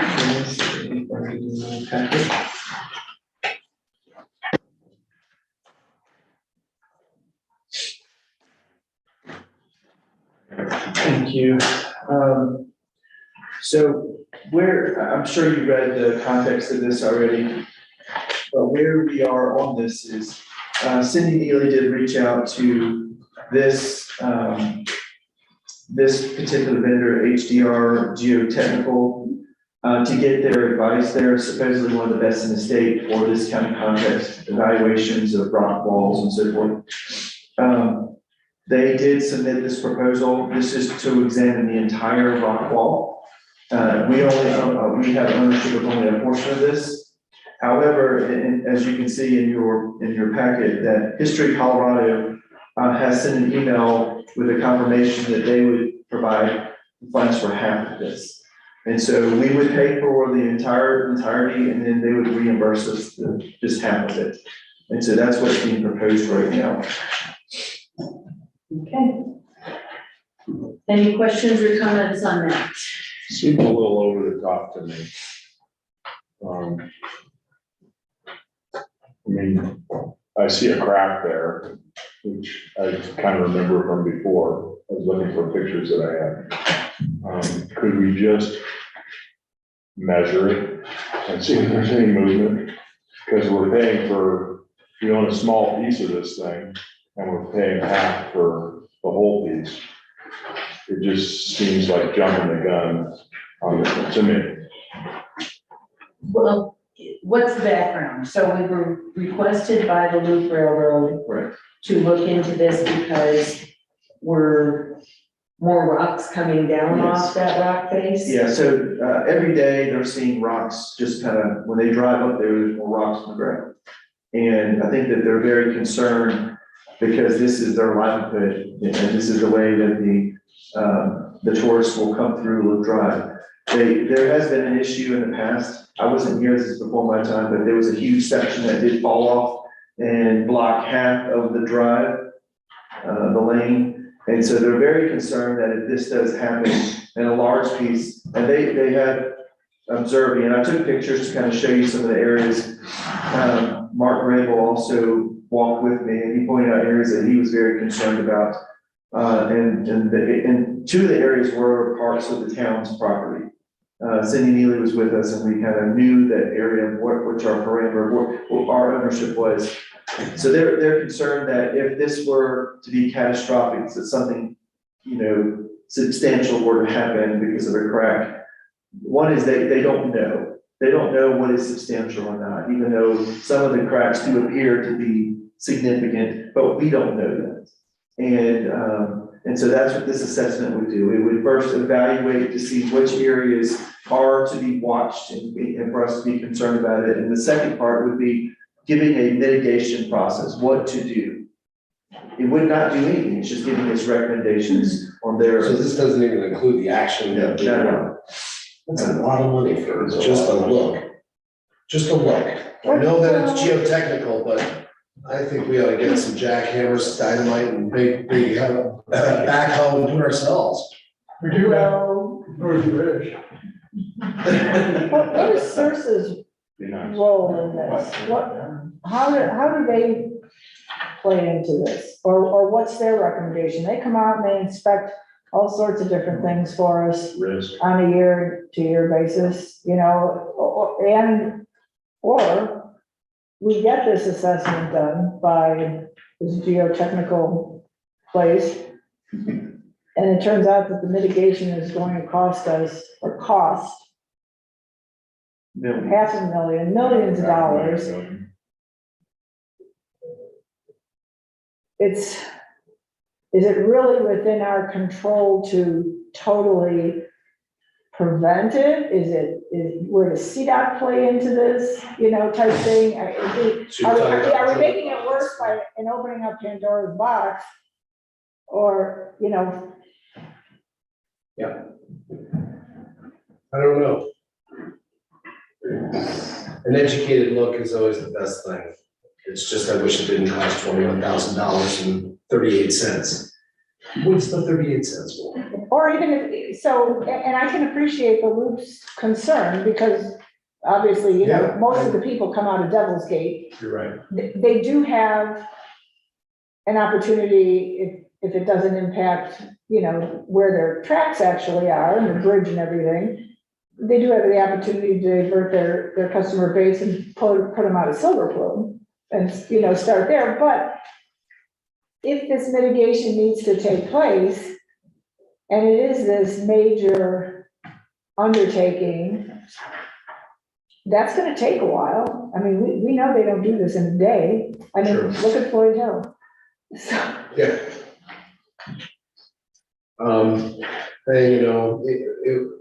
My previous comment obviously was just because I was frustrated at the number. But I mean, obviously, an educated look is the best course of action.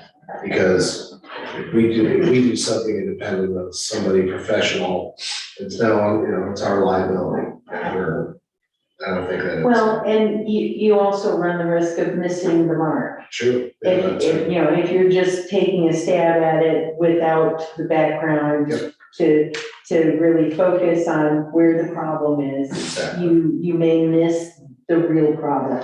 I'm just afraid of what they're gonna uncover.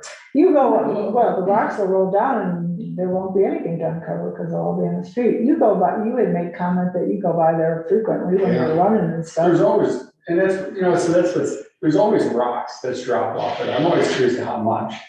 But if we think we have a problem there, then what about Saxon Road?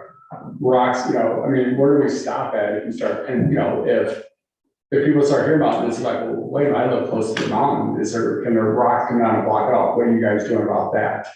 Do you kind of understand where I'm going with that? No, I see what your point is. We talked about this with Excel and the dam, how safe are we with that? I get what you're saying, and I do, there is rocks there, but then when we look at cost, and our catastrophic event covered part of the road. But if, our close that road down for 3 weeks and try to fix it, which is gonna be, that's still gonna impact the town also. I'm kind of both ways, I'm kind of, yeah, it's a tough one. I see it as a inside the town limits sort of issue. We can't control what's outside the town limits Well, true, of the but slope. But if there is a problem, I think we need to know what that problem is, the full scope of it. And I don't have the expertise to figure that out. None of staff does. So, if we think, I mean, how long, it probably wasn't just one incident, there probably been others that caused enough damage to be significant, but, What has made what has made the level of concern increase now compared to 6 months ago, compared to, 50 years ago. well, or 10 years ago, or whenever it was, Whenever that we had the rock fall over there. well, that's where I'm kind of going. Yeah, I mean, look at Floyd. I mean, it wasn't 4 years ago. We had that massive downpour and it washed across the highway and stuff. I don't think they went and fixed the whole mountainside. They cleaned it up and we moved on and everybody still drives through there. So I mean, it's a tough one. And like I was saying, with doing that, there's other areas in town that could be affected, similar to the same thing. If we have something catastrophic like, 4 or 5 inch rain all of a sudden, we had it over underneath the highway, that washed off the mountainside and blocked it in. Do we do anything to keep that from happening? Right? I mean, that's kind of what you're talking about, John. Like, it's this that catastrophic. again is outside our jurisdiction, that's within the highway right of way, it's CDOT's Gotcha, responsibility. gotcha. That makes sense then. So, I look at it as a So it affects responsibility. the town 100% and it was our fault. It was kind of. Our fault, no, our We responsibility don't to. do anything about it. Yeah. Can we go, well, you guys knew about this, you talked about this at a public meeting, and you didn't do anything to fix it. Is that kind of what we're leaning towards?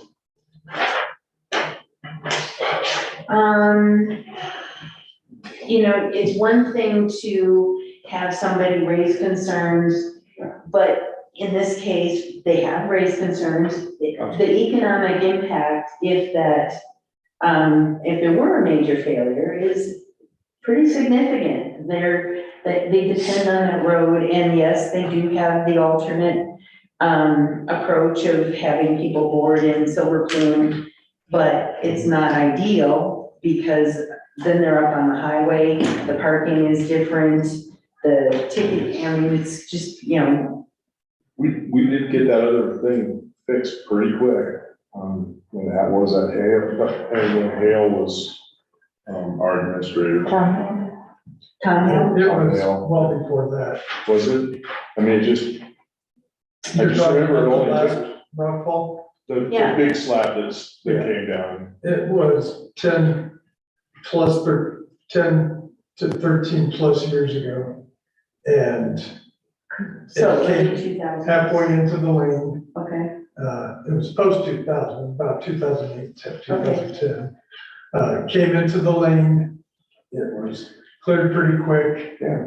But that was a cleanup too, I mean, That it was wasn't, cleanup. they didn't really do any mitigation as far There as. was no mitigation. They looked at it and some expert looked at it supposedly. I don't know what they called an expert at the time.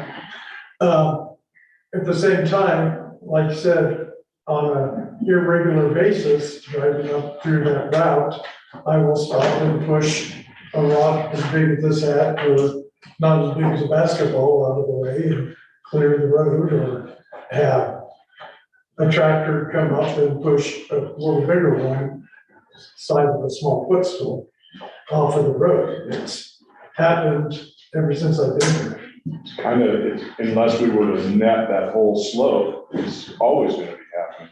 And Yeah, It's in the mountains. And yeah. it's not the same kind of mountain as up on the highway, sure. Geologically, it's similar, but it's shorter, it has more slope, somebody doesn't fall straight down. We know that from experience. He was trying to slide down when he decided he could do that. And it wasn't straight, but it got straighter as he picked up speed. Wasn't that the recent 2 yards? Wow. He still works his every day. He has a scar. Wow.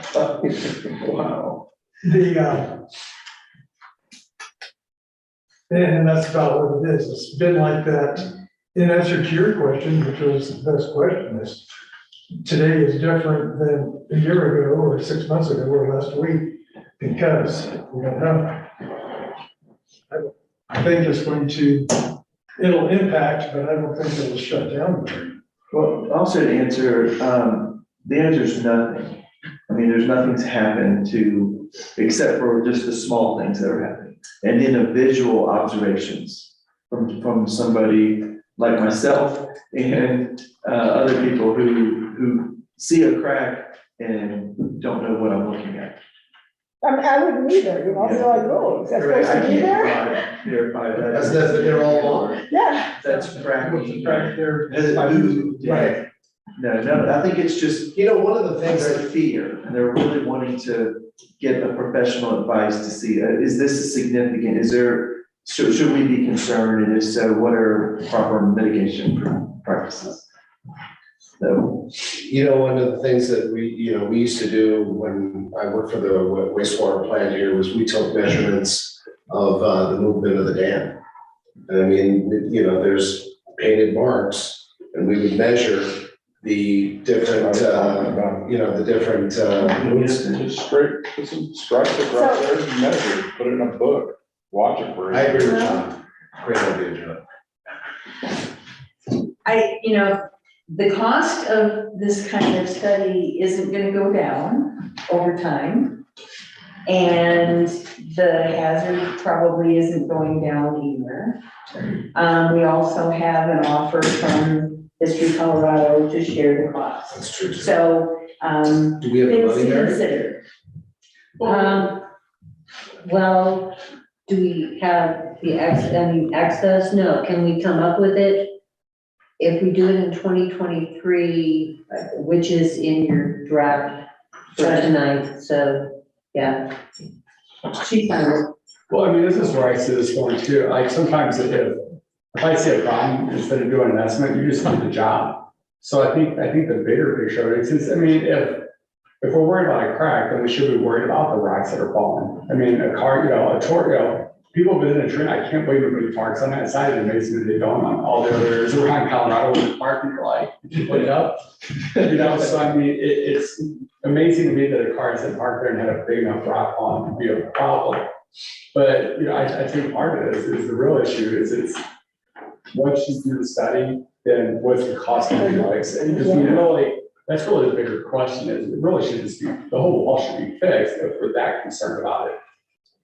Well, It may come up that it's, it's not as, I mean, Well, I think they the already, crack, they already looked at it and said it's not as bad as you think. well, and I think the crack, sure, but there is big enough rocks that fall off of there, and not to impact the road, but to impact the car does pull in there without having no parking sign saying, hey, your car may get a nice big rock off it. So I mean, that's kind of where I lean, it's like, if we're gonna look at this, then let's do something about it, or. Of course, we've already opened the door, okay? Sure. This is no secret now. Whoa, town of Georgetown said, it's okay, well, that's the thing I was thinking about. about. If we get this study and they sign us up for, $1 million to $500,000 worth of, repairs and we don't do anything, what liability are we opening ourselves up to now?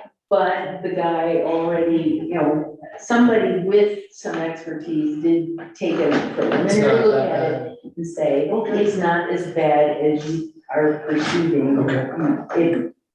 So I also lean towards, if we're gonna end up doing mitigation, why not just hire a mitigation company and have them come in? And then give us a price. But in order to give us a price, they may do the same They want to thing sell you. and charge, I don't know. It might be included I don't in the know. service. So you're looking for one-stop shop. Yeah, true. No, because they're always gonna find something then, okay? It's like, you have somebody come out and inspect your roof, and they're gonna find something that needs to be repaired, and, you probably should do this part too. All right, so that, I don't know if that's gonna be a big cost savings. So I would also say the difficulty though, even going after a grant, a grant, DOLA, whatever, is gonna say, I need you to show me your study that shows the mitigation. Right. And you don't go after a mitigation company to say, come fix this, because they're gonna find stuff. Yeah, But you wanna know what it is, so then you can get a grant to get that. but you do know, I mean, there is obviously a little issue because there's enough, big enough rocks that fall off and then it just slowly falls away. The only other problem too is when you go after grants, you can only put your hand in the pot so many times. And so there's only so many types of grants, and so you have to be real strategic with which one you're going So a for. rock falls on your hand and crushes it. That'll keep your. I mean, you could be the. Well, it's like, okay, we wanna put sidewalks somewhere, well, you can only ask for sidewalks, you can't ask for rock fall mitigation too. Well, So I think that's the issue that I see is, there's only so many times we can go for the pot. I mean, I'm kind of with that, I mean, it is true, stuff just keeps getting more and more expensive. And on one side, maybe it's an issue that should have been fixed years ago with rock mitigation, and we wouldn't be talking about this now. Or you hold off for a while, so Mary's not stressed out on. And realistically, back when the last big rock fall happened, the town was probably not in a financial position to go that next step. If you don't have an immediate hazard that's obvious, we've got other things that we need to do worse than this, so. But here we are now, the concern's been expressed. So, any comments from the folks on the screen? Yes, Deanne?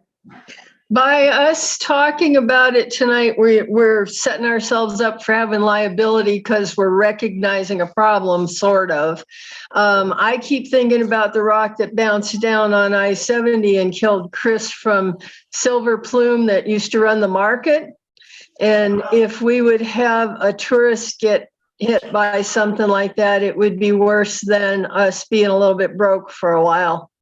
So I think we need to get, I don't know, your mitigation, going straight to mitigation idea is kind of interesting, but I don't think they'll do it unless we already have this study done that says we need it. So I think we need to go with the half of 21,415 because we've got the Colorado that's going to split it with us. Okay, thanks. Rich? Yeah, I think with the safety and liability issues, Pandora's box is already open.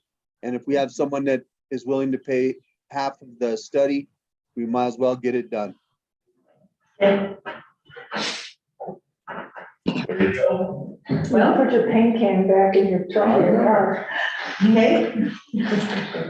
Any other comments? Anyone like to make a motion? There is a recommended motion in your packet. Just along the lines of the motion, if we're going to approve an amount, shouldn't we approve only what we're responsible for? We're paying the whole amount and then we get paid back half. Correct. Yeah, that's why it's written the way it is. Got it. Well, I'll move to approve the quote for HDR geotechnical for the amount not to exceed $21,416 to do an evaluation on the Georgetown Loop rock wall to determine the areas of concern, provide mitigation measures and cost estimates for the mitigation. Is there a second? Okay, it's been moved and seconded. All in favor say aye. Aye. Any opposed? Good. Thank you very much. He rounded it up. Not to. Right. He rounded it up. Don't go Okay. wild. Next on our agenda is approval of the purchase of 2 police vehicles. Dodge Durangos, not to exceed $59,000. I'll let you start, probably. Sure. So this is an opportunity that, it's not a common opportunity that comes to our attention. Right now, there are many police departments across the state that are currently looking for vehicles or put in for new vehicles, and they're on a long waiting list to get these. And so it's just, there's not something like this rarely comes up. We are in a program right now with Kansas Highway Patrol that when they have vehicles that they're at their end of whatever due, that it's time for them to renew or look for other vehicles, then they have a list of people, a list of municipalities that can choose whether or not that they want to look at these vehicles. So there's 2 vehicles that's come up. And so we're in a position where we have budgeted for next year and continue for our lease program, or we go after something we can buy newly used. So they're used vehicles, but they're still in very good condition. And our names been called. And that's really what this has come down to, is we were selected for other reasons, whatever. Some other municipalities that were ahead of us didn't like the color, and so whatever it is, it came to our attention now. So it's our choice, it's our turn. 2 vehicles that it's coming, and Randy can kind of tell you why it's really important for him right now, but that's where we're at right now. We have 2 vehicles, they have less than 50 or 50,000 miles. They're been serviced regularly. They will be thoroughly inspected, and if there's dents, paint jobs, all that will be completely done, decals removed and things like that. So they've got a police package on them that would be something that would save us money. Even if we were buying a brand new vehicle, we would still have to upgrade and get the certain packages that the police officers need added to that package. Sure. Can I save some time? Is that okay? Is anybody against this? Well, I was just gonna save him a lot of explanation. Because I talk too much. No, not at all. I don't wanna steal your thunder, but I thought, if we're all in favor of this, which I think we are. Just for public record though, Oh, and we're spending a lot of money, got it. so just Sorry. wanted No, in the record. sorry. That's okay. I appreciate your, No, I think that everybody's in agreement that they need the cars, but Yeah. we need a public record, I understand. sure. Well, I've said, I think, just a good overview. I have passed the time to Randy and Yeah. tell us what else. Sorry. No, I'm afraid to talk too much. Don't worry, I'll get over it. We're trying to stay operational, for what we hope to either be 3 officers and a code enforcement officer or 4 officers. Some of these decisions might be made sooner than not with the goings on in the county and their sheriff selection, a lot of other factors. Right now, we have 3 very serviceable vehicles, which has just become down to 2 this week. One of the trucks came up with a problem. Our local mechanic said he's not willing to try it. We need to get it to a Ford dealership. And the dealerships that we always use, Summit County, Lakewood, are end of November before they even will take in a vehicle for diagnostics. When we become full staffed, we would have 4 officers, and we always need a fleet vehicle if we have one go down for an accident, mechanical failure, whatever it might be. So trying to keep that up to speed, we put in for the vehicle for 2024 budget. There's not even a guarantee with the auto strike, in addition to vehicles other agencies have ordered in 2022 are just arriving in the past couple of months and have to sit to be upfitted, which is what we call policing them up, for months and months. Kansas State Police cycles their vehicles before they reach 50,000 miles. What a luxury. Colorado State Patrol now just bumped up to 150,000 miles before they cycle their vehicles. The Charger returned to cab was a recycled Colorado State Patrol, and it was recycled at 97 and has been serviceable. Minimal input on maintenance. New vehicles are always nicer, better warranties, everything else, but that's a luxury we might not have the ability to get or the ability to afford. These vehicles are well-maintained fleet vehicles, these particular vehicles that we're looking at, which are Dodge Durangos, 2019 and the 2020. Both of them have nearing but less than 50,000 miles on them, number 49, but less than 50,000. They were assigned to the capital. So they were only used for driving around dignitaries of the governor and doing such as that. Not high-speed pursuit or anything like that. They have the engines. Oh, good. No, but they weren't used for high-speed. They did not race up and down the highway as much as some used police vehicles because police are hard on vehicles. Deliberately, circumstantially, whatever it might be. There, obviously no guarantee, even though they both have 10,000 miles left of their not bumper to bumper, but drivetrain warranties are still intact.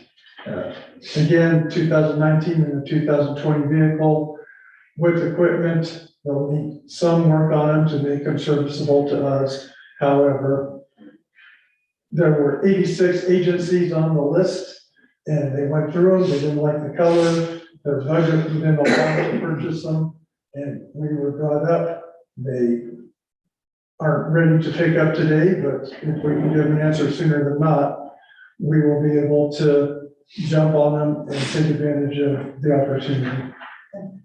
And then it will come out of this year's budget. Yes, rather than- we would have to purchase them immediately. Okay. So we would not be one of these other agencies that were ahead of us, that would love to have them, but have to wait till 2024. Okay, Thus the time sensitive part. okay. Any questions? From anyone? Just, radio costs, I'm sorry? the extra radio costs for upgrade. We would decommission the Trailblazer and the Charger and recycle those radios. Couple $100 per vehicle to have them installed.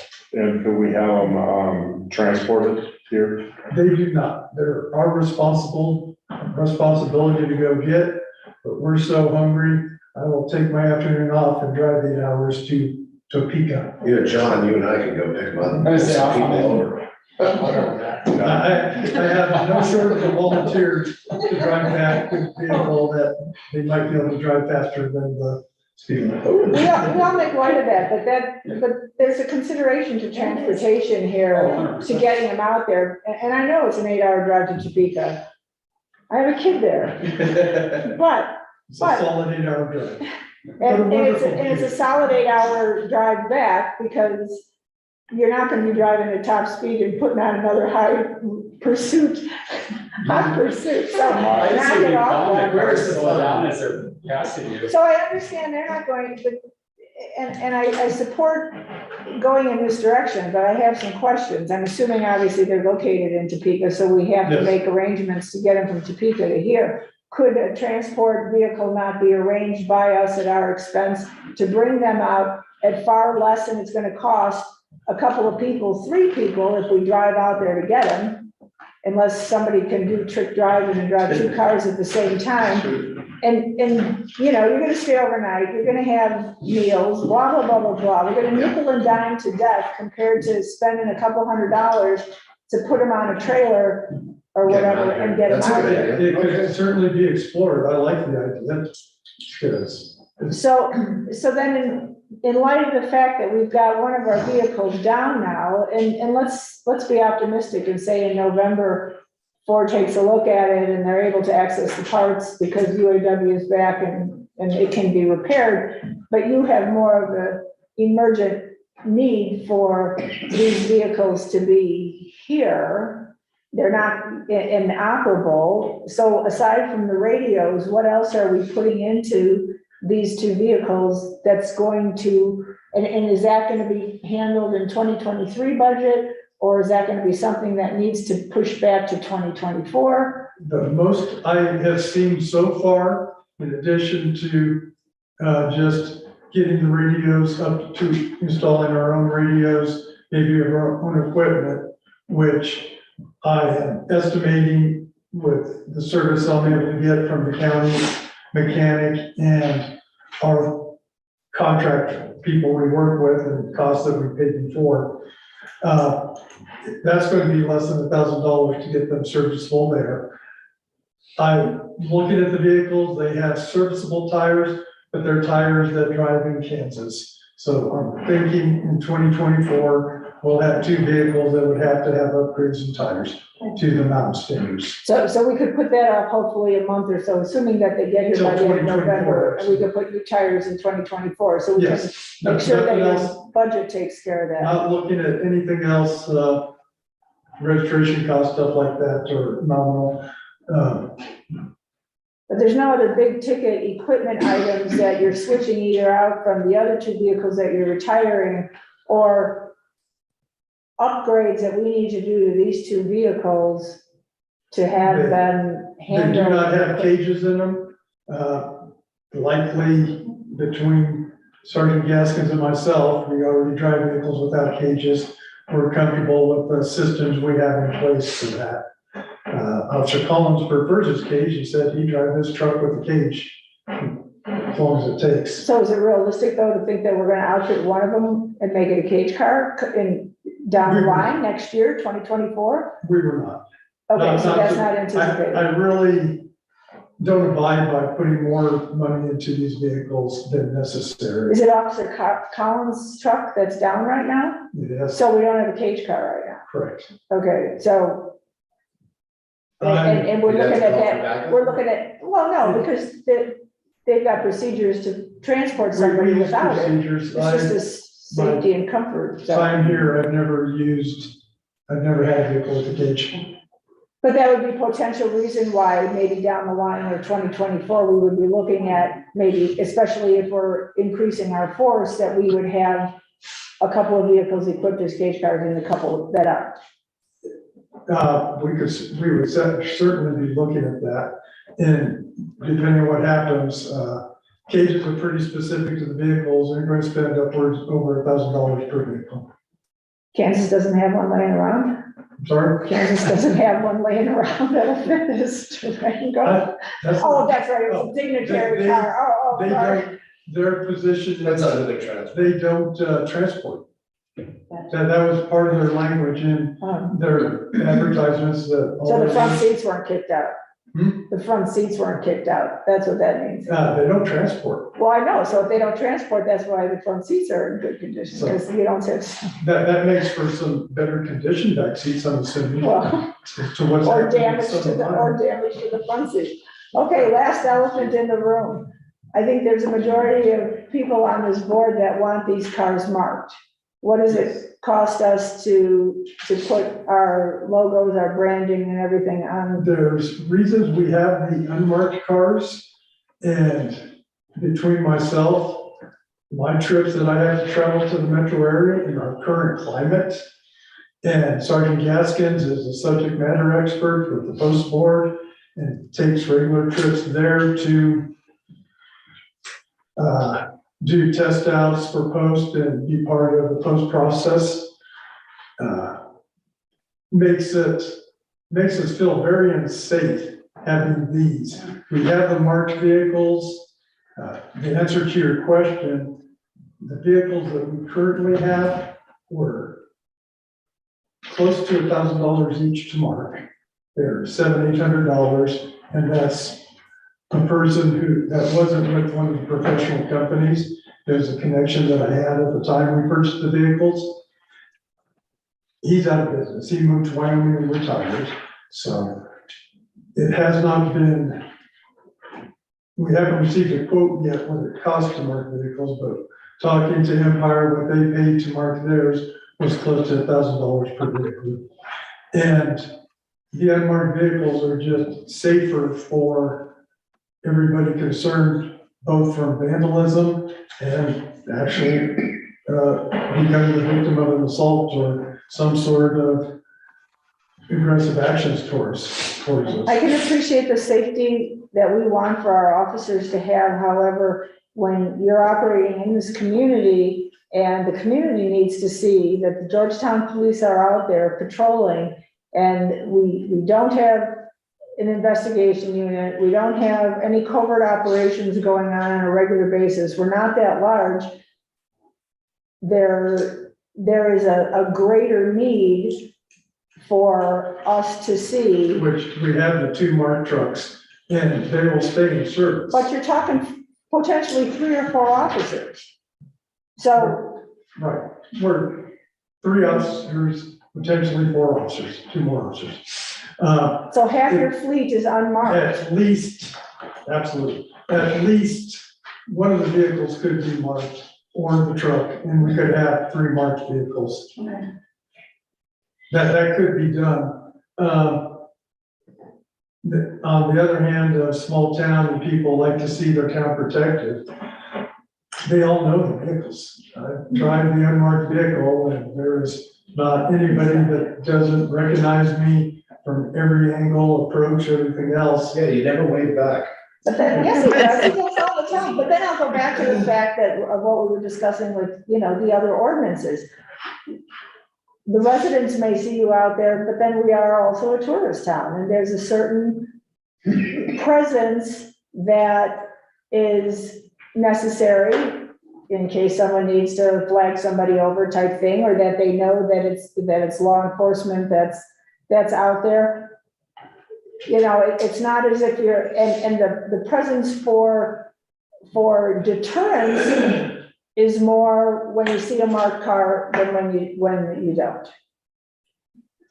So I'd like to see the studies that John has to show and to support the fact that we should not be, The study, we should not be marked. we're just going with current climate and the way we feel. If he has a study, he hasn't mentioned it to me. Okay, well then I misinterpreted what you said as far as that.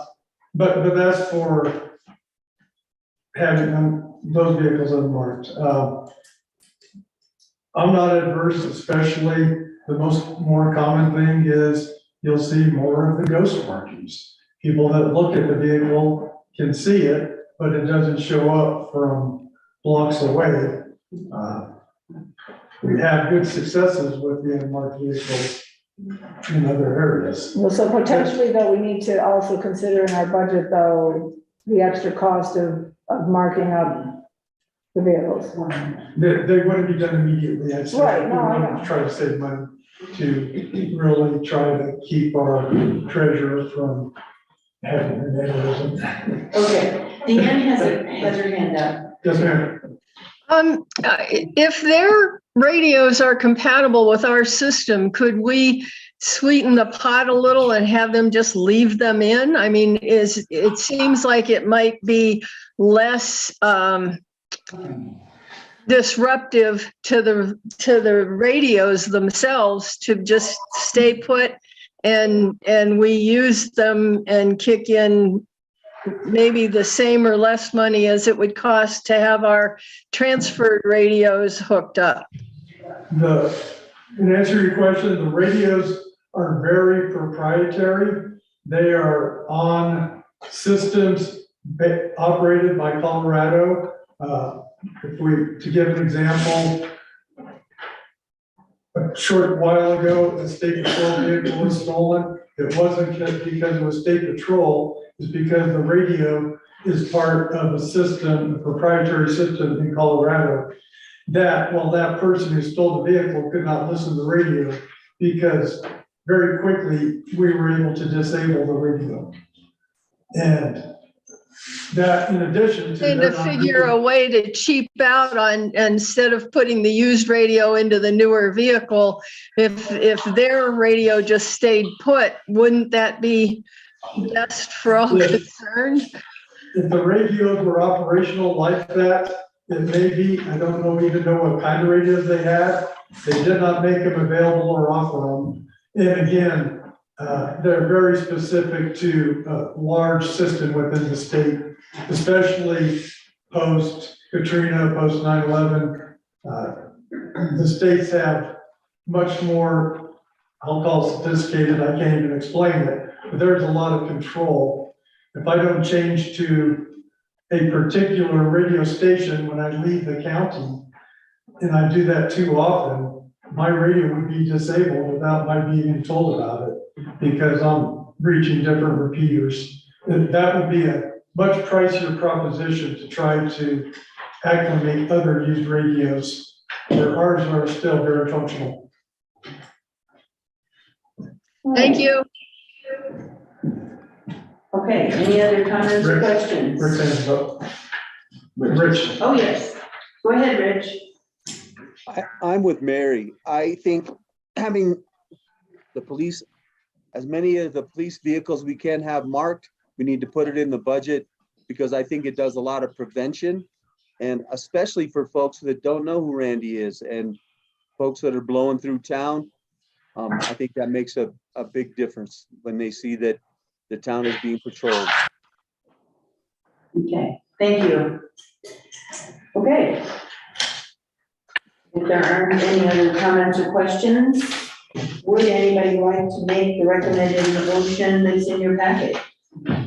I'll move to approve the quote for the Kansas Highway Patrol to purchase 2 black Dodge Durangos in the amount not to exceed $59,000. Second.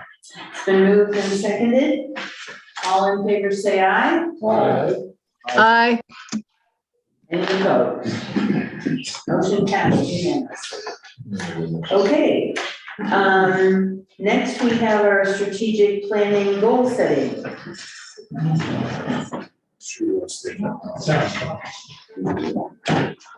All right, in your packet, if you would turn to the report summary report. So I'll give you some time to find that. And then I kind of spoke with Mark Collins, who did our training, and was able to refine this to 7 categories with goals in them. And so this is kind of like some feedback of looking at all of our hard work that we had done.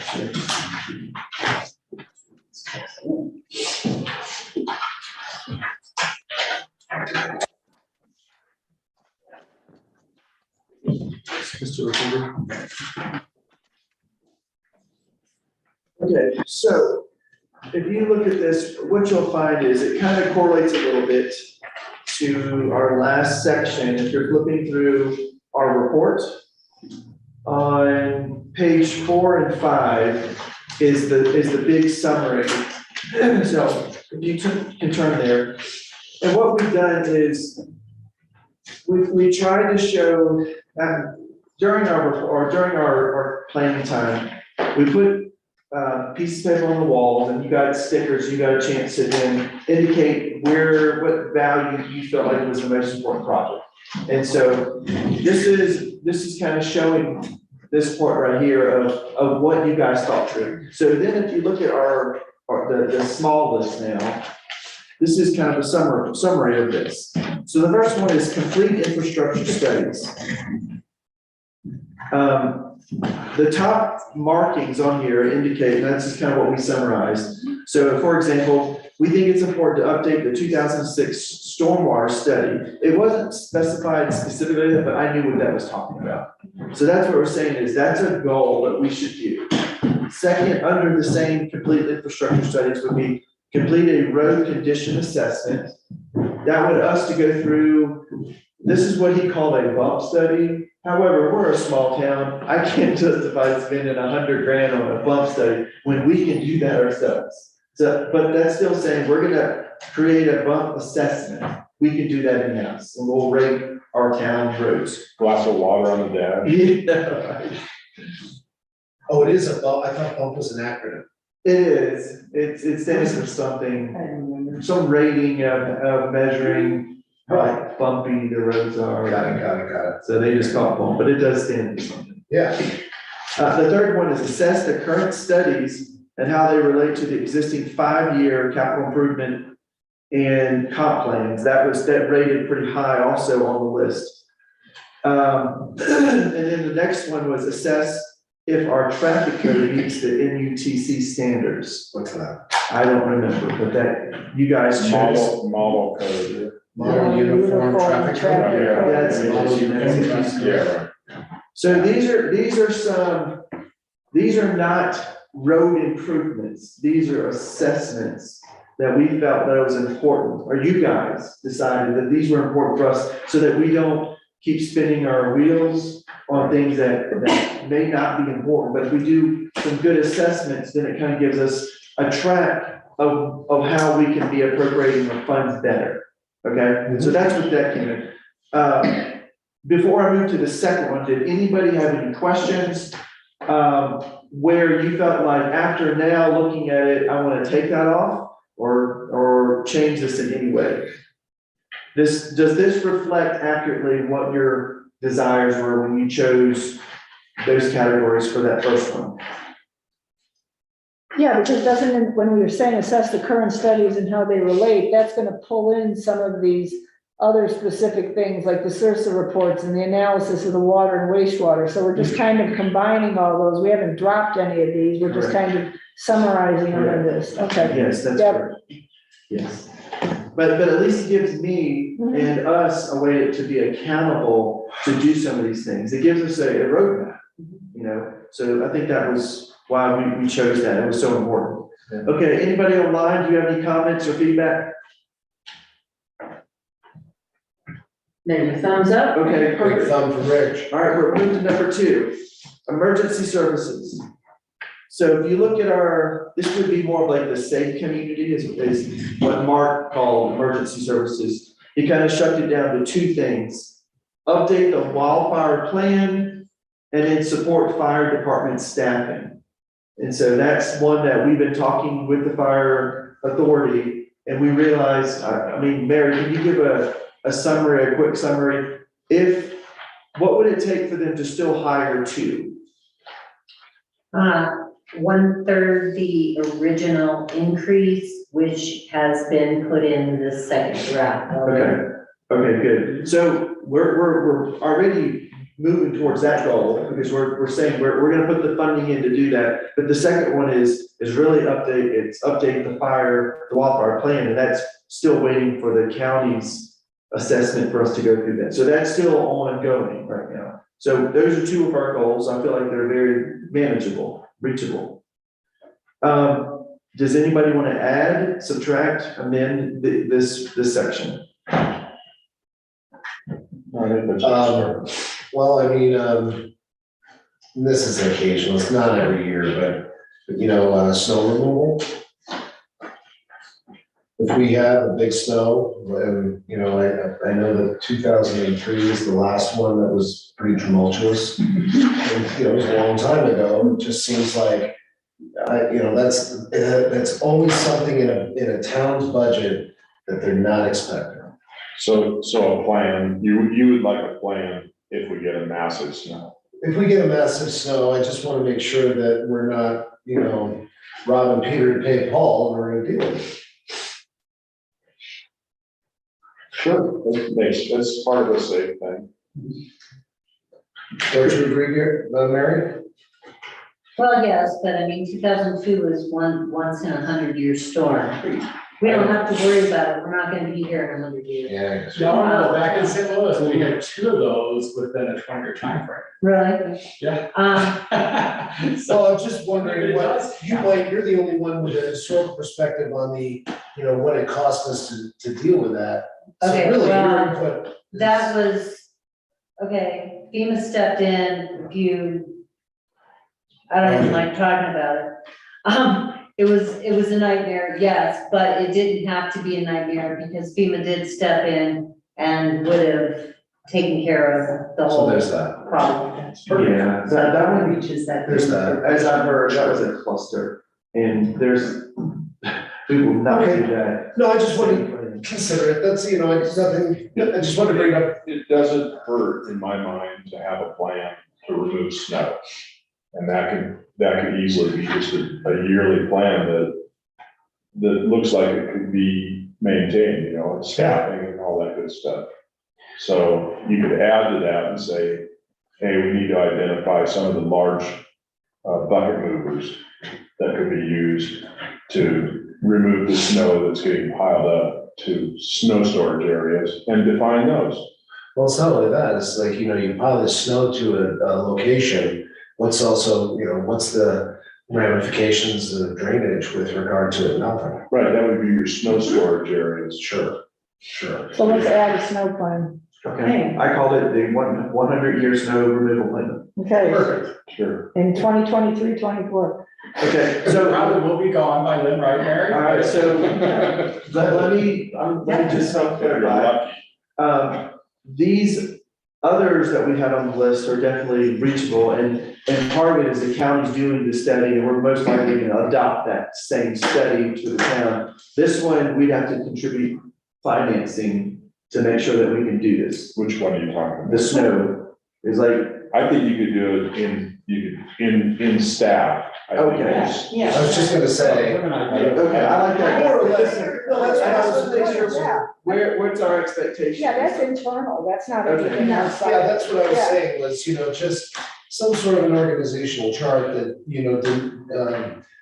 denotes, who may be a supervisor or who's in charge of the situation, a flow chart, that kind of Yeah, thing. yeah. But We can also, handle that. We can handle this. Target times to have the roads open. There you go. 4 AM, 7 AM. Yeah. Secondary streets, later, that kind of thing, but actually get some thought process into a plan. Great. Well, yeah, I exactly, love where it. you're moving the snow too, I mean, just, if you have a plan in place, then it's, Yeah, and nothing we it's, can't handle. I think it's great. It's become something that we can manage internal policy. Yeah. This is what was good training. Sure. Sure, great. All right, can we move on to number 3? Great. So 3 was finances. This is what we kind of budget for something, bigger than what, or vision behind this of how we can finance this. So what Mark had put down here is explore paid parking options and RV park at the lake. So that was 1. And number 2, determine, or I guess it's the second one, determine appropriate funding for town hall. So these are 2 things that we want to say we want to go after, because 1 is it could bring revenue back to us. That's 1, it would be a stream. Second is, it's important, town hall is, we need a plan. And we need to create something and then bring it back to you guys, and like, this is what our plan is now.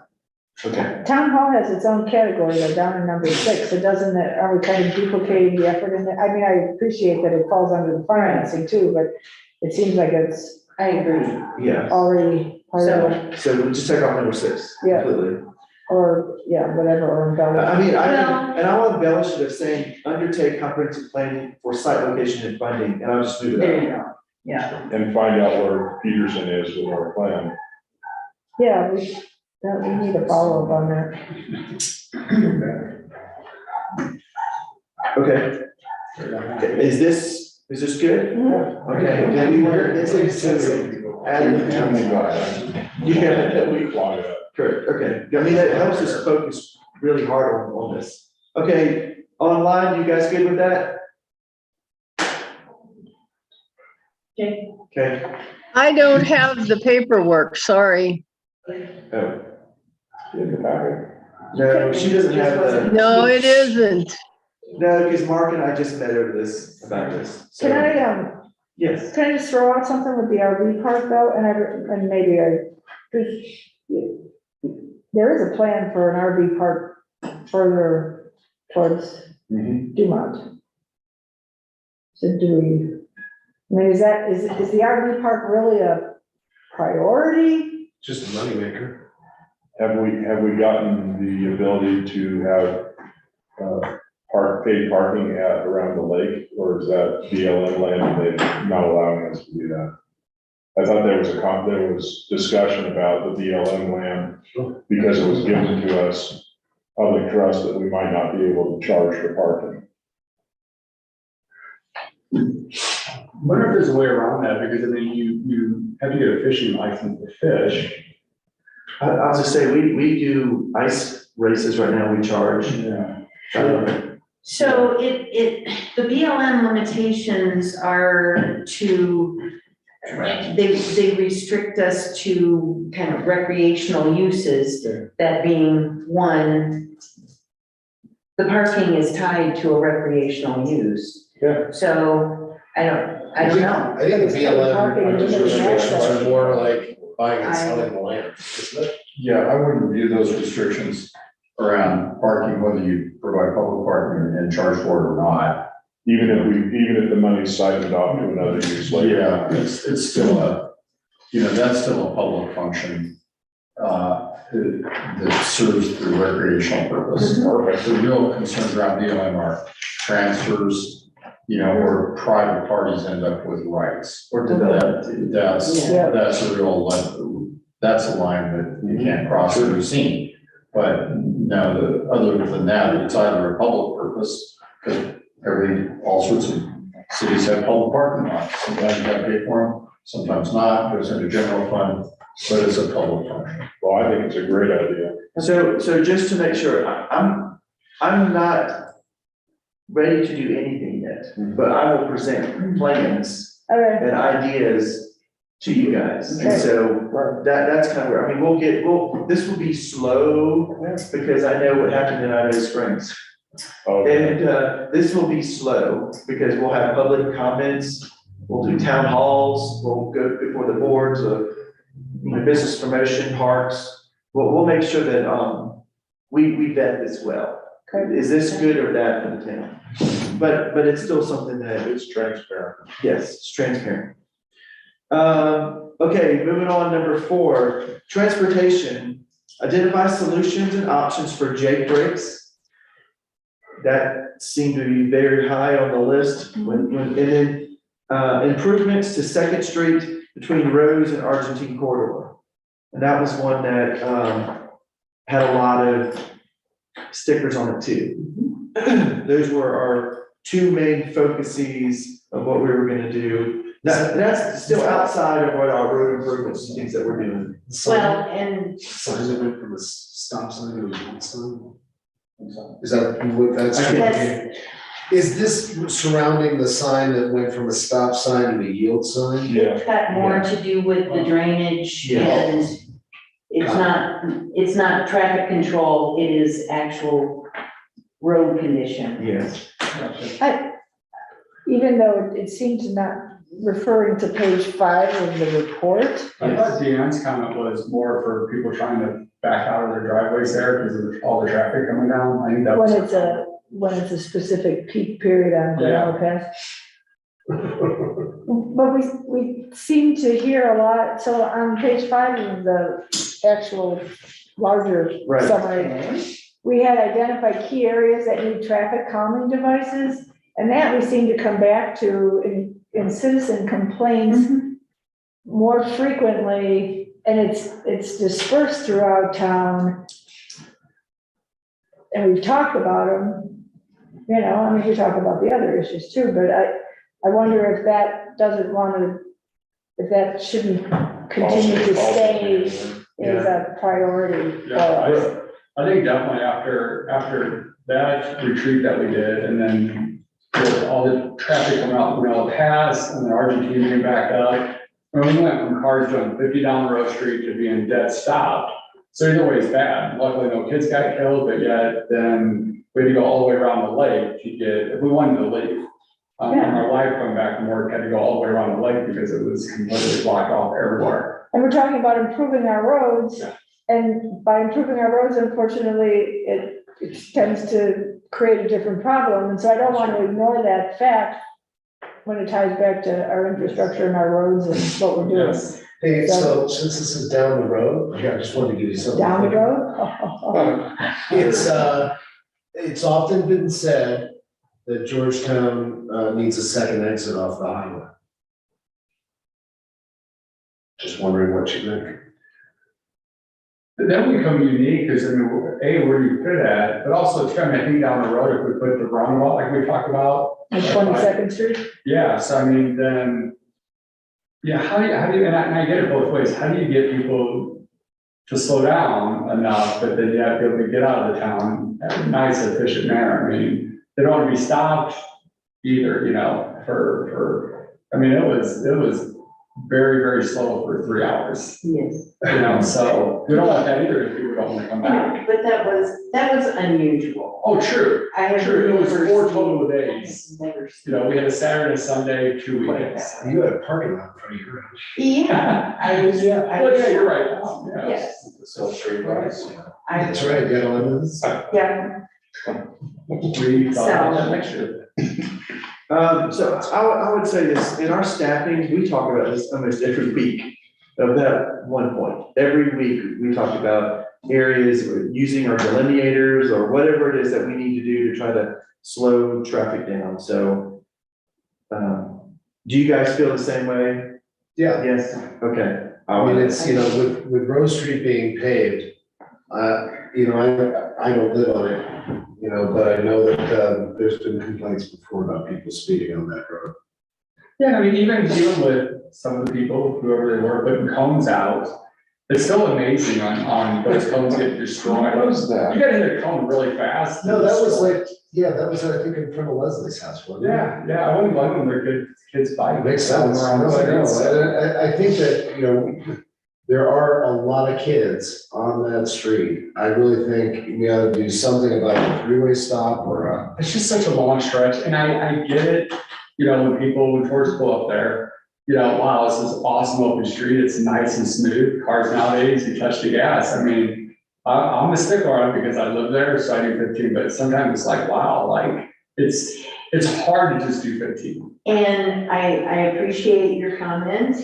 I live in a one block that is between 2 stop signs and they still do it. Yes, So yeah, whether you've got 1 block or 2 or 3, they'll still, the They still mentality is, take off. yes. Which is, So yeah, it does wind up being an enforcement issue and you can. What if you could get treadles that notice whether you're exceeding the speed and only pop up when you exceed the speed? but you can put the signs up there. And then we have a big old tire around.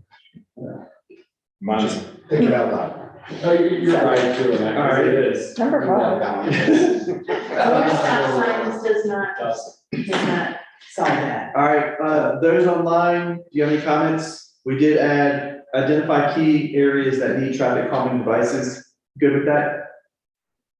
Great, okay, moving on to number 5. Now, number 5 I had to tweak because this is after the fact, and I think I was thinking a little bit more, I don't know, so my goals for housing changed a little bit, because what I wrote down here is determine best project for Proposition 123 funding. Because we didn't get the first one, and so now we gotta go back and figure out what's the best project that we can do. So I have to come back with some plans and ideas for you, for us to be on the same page, but that's the first one. Determine the best project for Prop 123 funding. Second is determine best location for affordable housing / employee housing. We're still trying to figure out where's the best location, because if we can't secure that 5-acre site, then where's what's next? And that's gonna be us taking some time to think through that. And so then the last one would be determine lodging tax funding for the multi-jurisdictional housing and doing our own projects. We have to figure this out. Because if we don't figure it out, then someone else will have a plan for us. For example, on the 14th, the multi-jurisdictional housing is gonna come to talk about what they would like us to do. But I think it'd be important that we decide how we want to use our lodging tax funds that we're putting aside for the housing. What do we want to do? What is Georgetown's interest? And I think that that's something that we need to determine. That's a goal that we should decide. No, I'm good with your updated one Okay. on housing. Okay, because part of it is, we will most likely, I mean, if we're all in agreement, but it sounds like we've been discussing this well, but if we want to be part of the multi-jurisdictional housing authority, well, then that's where we have to decide, okay, where's the fine line that we determine what project that we want to do outside of that? That is not part of that, it's just our own project. And so I think that's where we need to be in control of that, of what we want to determine. Not saying it's a bad thing, it's just what's our best interest for this? And we need to be protective of that. Okay, does anybody else want to add or amend or have other thoughts for housing? Oh, mine? Okay, great. Moving, okay, number 6, I took it off and I refined it and added this to number 3 for town hall, since we already mentioned it, so it's not redundant. Oh, Okay? And, number 7, lake area, explore new uses. We have this great asset. So I think it's good that we take time and have a goal, we want to do something with this. So we take time to explore new uses, that's number 1. Number 2 was on the list, improve signage. And number 3, investigate parking options, which is a redundancy again. So I could slash that since it is related, but this one was specifically for the lake area. Can I ask you something? Yes. Could we ever, approach somebody like who designed Inner Harbor in Baltimore and ask them, what their ideas would be for a small community like us along the lake? Sure, for a fee, they'll do anything. Oh, I'm sure, but I'm just saying that, would it be a good idea to approach one of these guys or these developers? And I'm just kind of shy as hell. But to ask them about what they would propose for certain from, I don't know, from the wastewater plant all the way up to the 22nd Street Bridge. Maybe a chart house instead of that viewing station. Or a bum gum, shrimp company. But we don't want it to backfire on us when we pay, when Parks did the study on all the different parks and we got design that wasn't appropriate. I get it. I think, I can't believe that we don't take better advantage of not only the lake, but any of the creekside property or anything. It seems like it's, Well, we're stuck between, overdeveloping and ruining, the historic feel of the town and, trying to strive for better sales tax.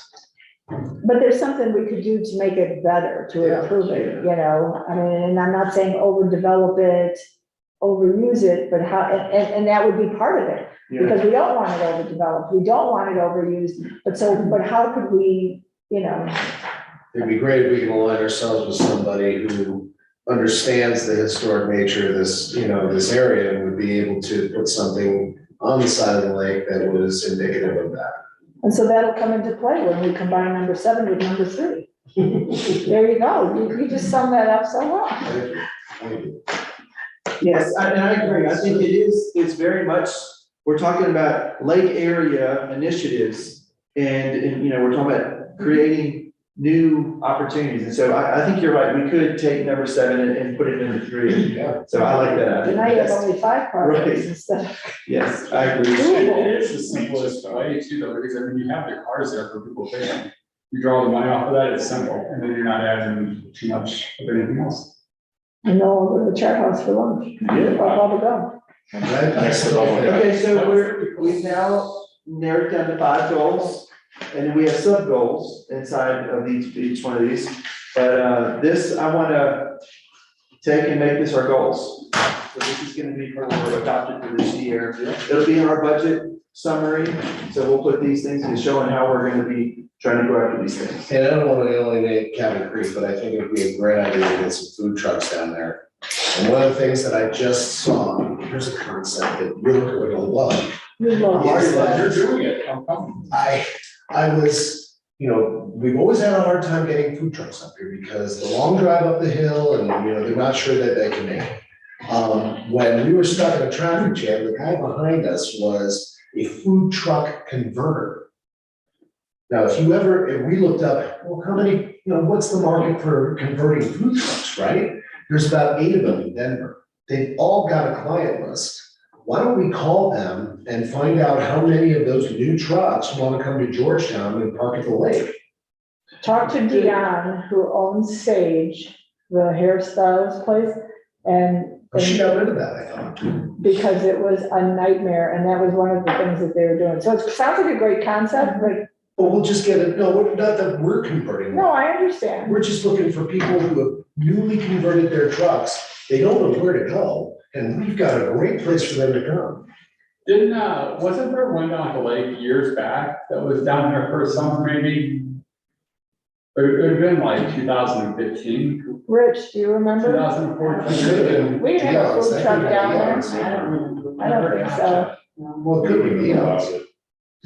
Well, this She's the- mentality will be part of our. She owns St. So yeah, that all comes into play there. Yeah. Yeah, because that kind of goes into the. And you guys will make the call.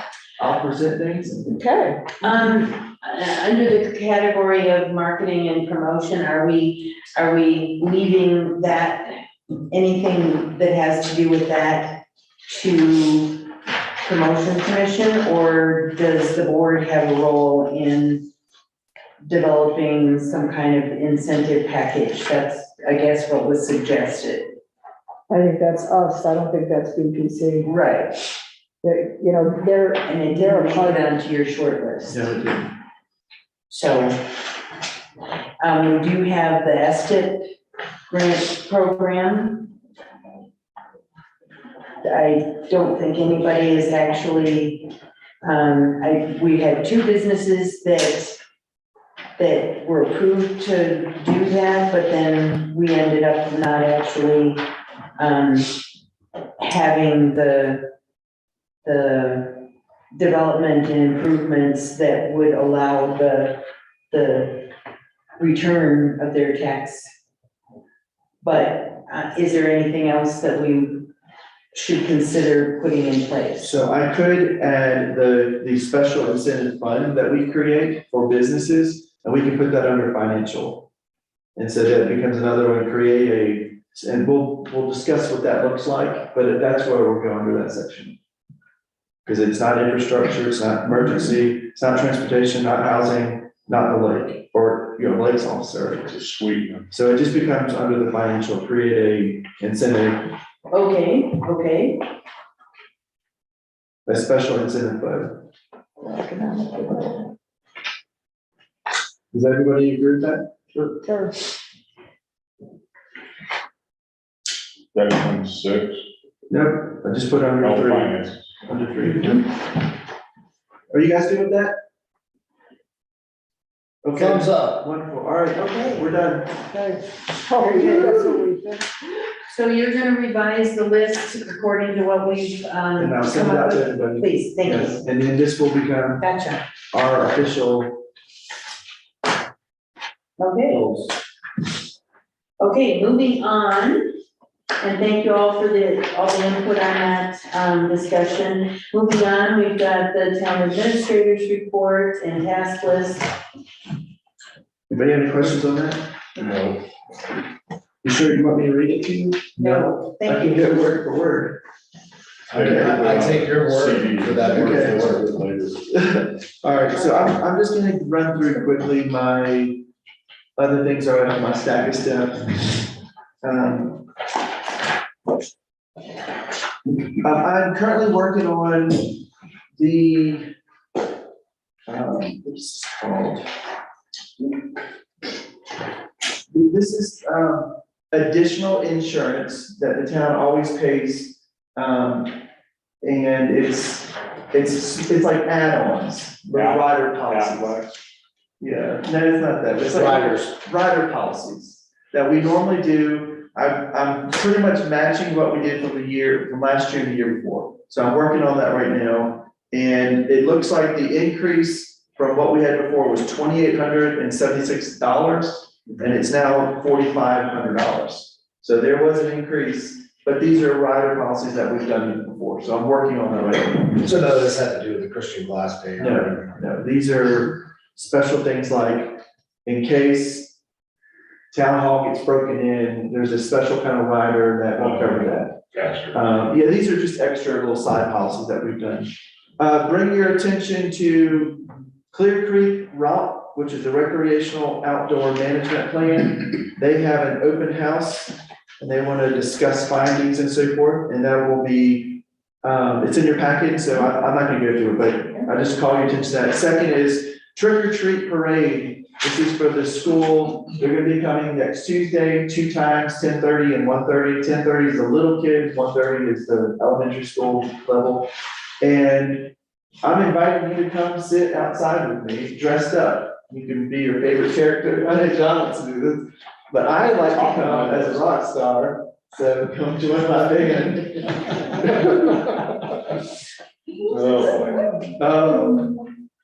I did have a meeting, with Excel. We're still discussing, their goal was to try to get the watershed protection permit finalized by this past Friday. It didn't happen, but they are really close, and so their goal was to get that first permit.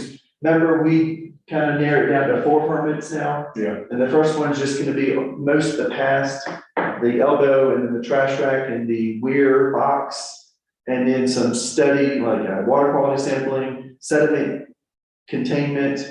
And so they're just trying to put a bow on that. We're not adding anything else to that, but they're still not quite ready, but I hope to have that this week. And then the second one that they're working on is probably gonna be more November-ish.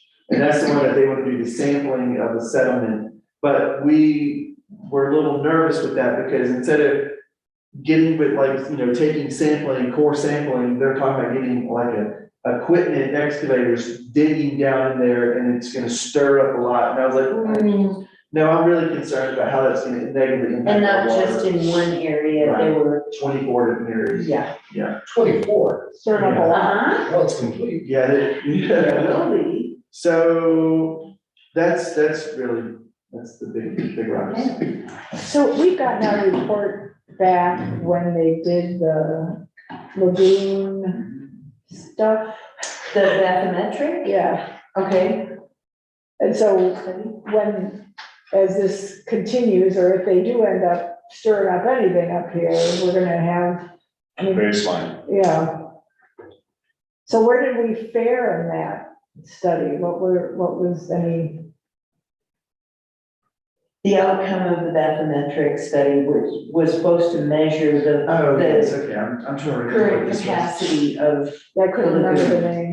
Yeah, that's what it was. Bath, shower. I'll have to, I can't recall offhand, I'll have to talk to Brian to get an Okay. update from that. So, But we do have it. we do have it, they did a Have study. real numbers. Correct. Yeah, they measured the bowl circumference of what it could hold. Right. And then that kind of helped us see how much sediment's come in since the last time to see Right. our storage capacities have changed. I guess 2 last things and then I'll shut up. The hydro team has finally, worked up goals that were ready to submit to, FERC and Miss Jennifer Palladino. That was completely done. Lynette signed it. We finally sent it off to everyone, including all the people that are associated with this. So this is like a big deal. What Georgetown's expectation in the goals of the whole decommissioning. So that was finished. Anything you want to add to that? No. Okay. And then lastly, I am working on an issue that Lynette, Jerry, and I are involved in. Some of you may have received an email. I will forward it later. I won't go into details about it, but it's taken a lot of my time. And unfortunately, it's been good because now we're very short up on how we deal with things that are encroaching in the town's right of way, who's responsible and so forth. And so I have a letter that I will be sending off tomorrow after Lynette made some corrections, and I want Jerry to look at it before I send it off too. So that's it. Anybody have anything else? Okay, we are probably ready to take a motion to adjourn, and then after adjournment, we'll go into our second budget work session, so. I'll move to adjourn. Second. Okay, it's been moved and seconded to adjourn. All in favor, say aye. So you guys, we're just gonna keep the recording going, so just hang tight. It is 8:53. And we can excuse those who don't need to stay for the budget work session. Lucky Devil was here. All right, with me. That way. Oh, I've been busily working on,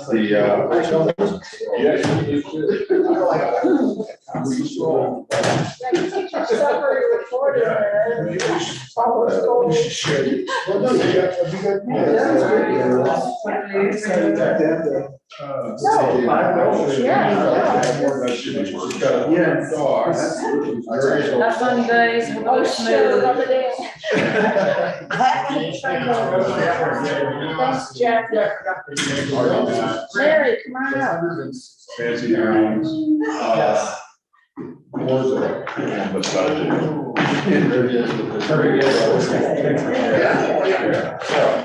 You know what I'm doing? I will tell you, you're going pretty well this time. That's it. There's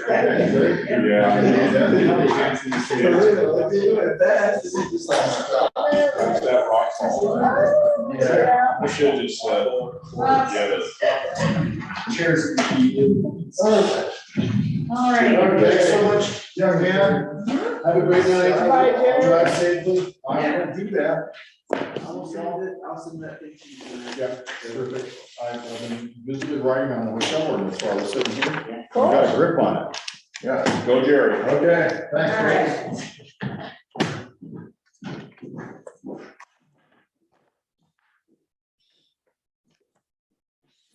Everybody have draft 2? Yes. Okay, cool. I moved to approve. Okay, that would be fantastic.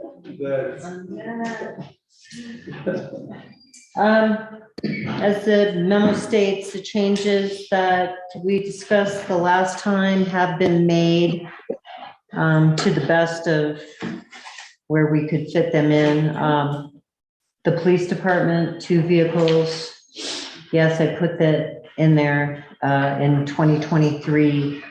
It's in sales tax capital improvement. It fits for 2023 and I figured it probably would pass, so I just put it in there to save time. There's a copy of the financials from the Georgetown Community Center, and it's in this packet. Yep.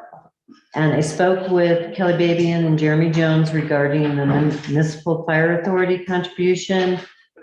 And in talking to Jeremy, he said, I said, well, if we did it in increments and to guarantee the spot of 2 full-time employed firefighters in Georgetown, stationed in Georgetown, 1/3, instead of 1/4, 1/3 increases over 3 years would get us there. So I put that increase as 1/3 rather than a quarter, which was discussed at the last work session. I included the rockfall mitigation study in sales tax capital improvement for 2023 again. We're gonna have to do some supplementals if all this stands, but the small changes and the breakdowns that were requested all have been updated. However, some of the updates aren't as detailed as people would like. AKA Mary. On this draft, but they will be on the next draft, on the next. Well, you tell me which one, you demand which ones you want more on, and I will attempt. Okay. So if you look at the summary page, which is page 1, it has page numbers. Look at that. I know, bravo. Thank you. Most of the ending fund balances are okay. If you'll notice, right now with those changes, general fund, we're dipping 627,000 into fund balance. But we will, the projection will wind up with just over, I figured, 5.3 months worth of projected expenses. So we're over the 3 month. Oh, definitely, but we were more than that last year. Sure. I'm just pointing out that we are digging into our savings. Yes. The only fund that has an issue that we're gonna have to brainstorm on is promotions. Part of the problem is, it had a problem last time, however, my formulas on the spreadsheet were messed up, so it didn't show as bad as it is. We've done some adjusting. I'm not sure where else we can go. We should have, with the current expenditures, we should have like 43,000 ending fund balance. So we can talk about that when we get there. Everything else seems to be in good shape. So if you want to dive in where we left off, or if you had any questions up front on stuff we discussed last time, I'm happy to answer. I guess I just had a question on people's thoughts on the community center's financial information, since they were good enough to provide it to us. It does show a pretty substantial need for support. What's their ask? Their ask, Additional, it's total 16 and additional $7,000 a year. So we pay them, Mark didn't have actually correct. So for operating assistance and part of their payroll, we pay them $9,150. What they do? 12. Oh, 12? yep, And then in addition to that, we do pay for their phone and their internet to the tune of approximately $2,500 a year. So we're actually giving, Why is it so much for that? for what? Their phone and internet, it seems high, doesn't Not for a year, it? No, no. for 3 people to be there? Well, it doesn't matter how many, if you have phone service and you have internet, that it doesn't matter how many it's a people use it. landline and So, internet connection, You get that password? so. Well, no, but when people are coming through, the library always posts theirs out front. I don't know if the community center does, Right. but I know it's a big deal, especially during Christmas market, because I know all the vendors are always whining about they can't get on Wi-Fi, and we even, try to tap into town and stuff for the ones down here. But that would be, one more thing that I suppose we would want them to share, especially if we're paying for it anyway. We can ask ourselves basically for that. But one of the things, if we go back to their expense sheets that they did share with us, that when Mary and I were going over it, and I'm not trying to beat up on the community center, I'm still not comfortable with. can I stop you? Because I Yeah. have an answer Oh, on that, okay. on the Christmas market. Yeah. That is on page 4, shop revenues. He says it's included in there. Where's, Shopper, $1,700? Seriously? That's all? He they said did on it? under 2,000. And that, well, so Mark has always told me that, the community center, their grill and everything that they set up for Christmas market is one of their biggest money makers, fundraisers. And I'm shocked that that's all they make on that. Okay, both weekends together, is that what that's part of? I guess. Yes, it is. I figured. He said it includes But then both weekends. that still doesn't make sense though, because this is Well, the wait a profit minute. and loss January. I was through just October. gonna say that. So I Okay. want to see what last year's budget was then, or Yeah, that's true. This doesn't even include Christmas market, so that shop revenues cannot be. Maybe they posted it in January. I can see their little No, books that they They sell. would have had to. And, whatever other trinkets and stuff that they have going on in there, but. Well, let me, Can they go October 19, 2022 to 23? Can they give us like a full fiscal year? Well, we should be able to get last year's, I mean, Oh, we we have supported it. them last year Well, too. we didn't ask for this, I thought, And we did ask for this one. Oh, we did? Just got it. last year.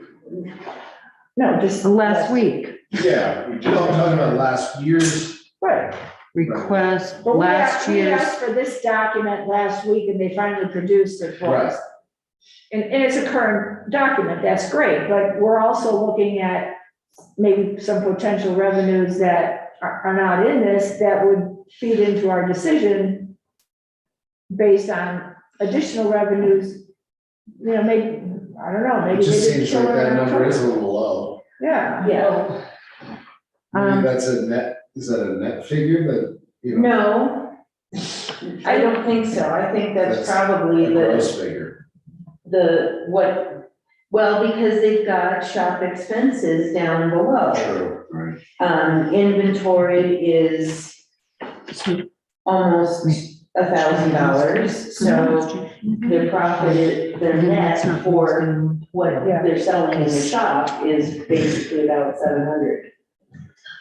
So It can't possibly include. So let's let Mary get 2022 Correct. figures, Sure. and then let's look at this one again when we have maybe a bigger picture. Got Okay. or I can even, send it out to all of you once I get it, and then when we have the next work session, everybody would have had time to look at it and Yeah. boom, boom, boom. Okay. Yeah. We charge down, wash paid toilets. No, they used to do it. Yes, I like this 50 cents. Okay, moving on, okay. Yes, no joking. This is totally. That's right. Okay. No fun. We're gonna go all the way to page 13. Okay. Fire station maintenance fund, pretty much straightforward. The revenues that come into this fund are the cell tower, fees. The expenditures that come out of here are, for the old firehouses in town. To retool it for your offices, right?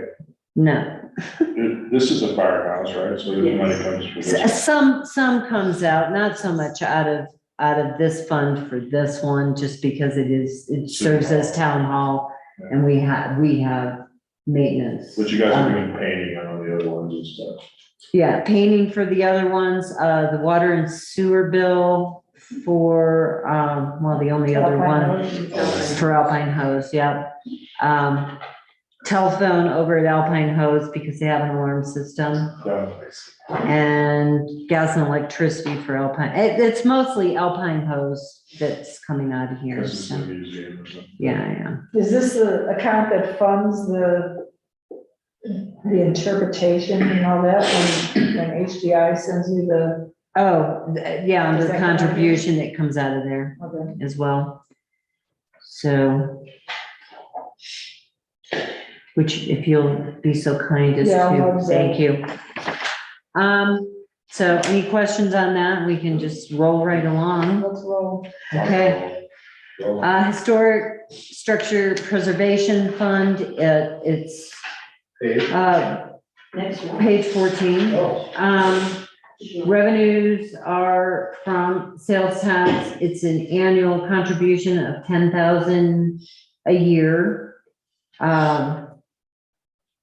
And it is a fund set aside to take care of, I'm missing the word by neglect. What word am I missing? Demolition by neglect. So we have a fund built up to step in there and take care of things.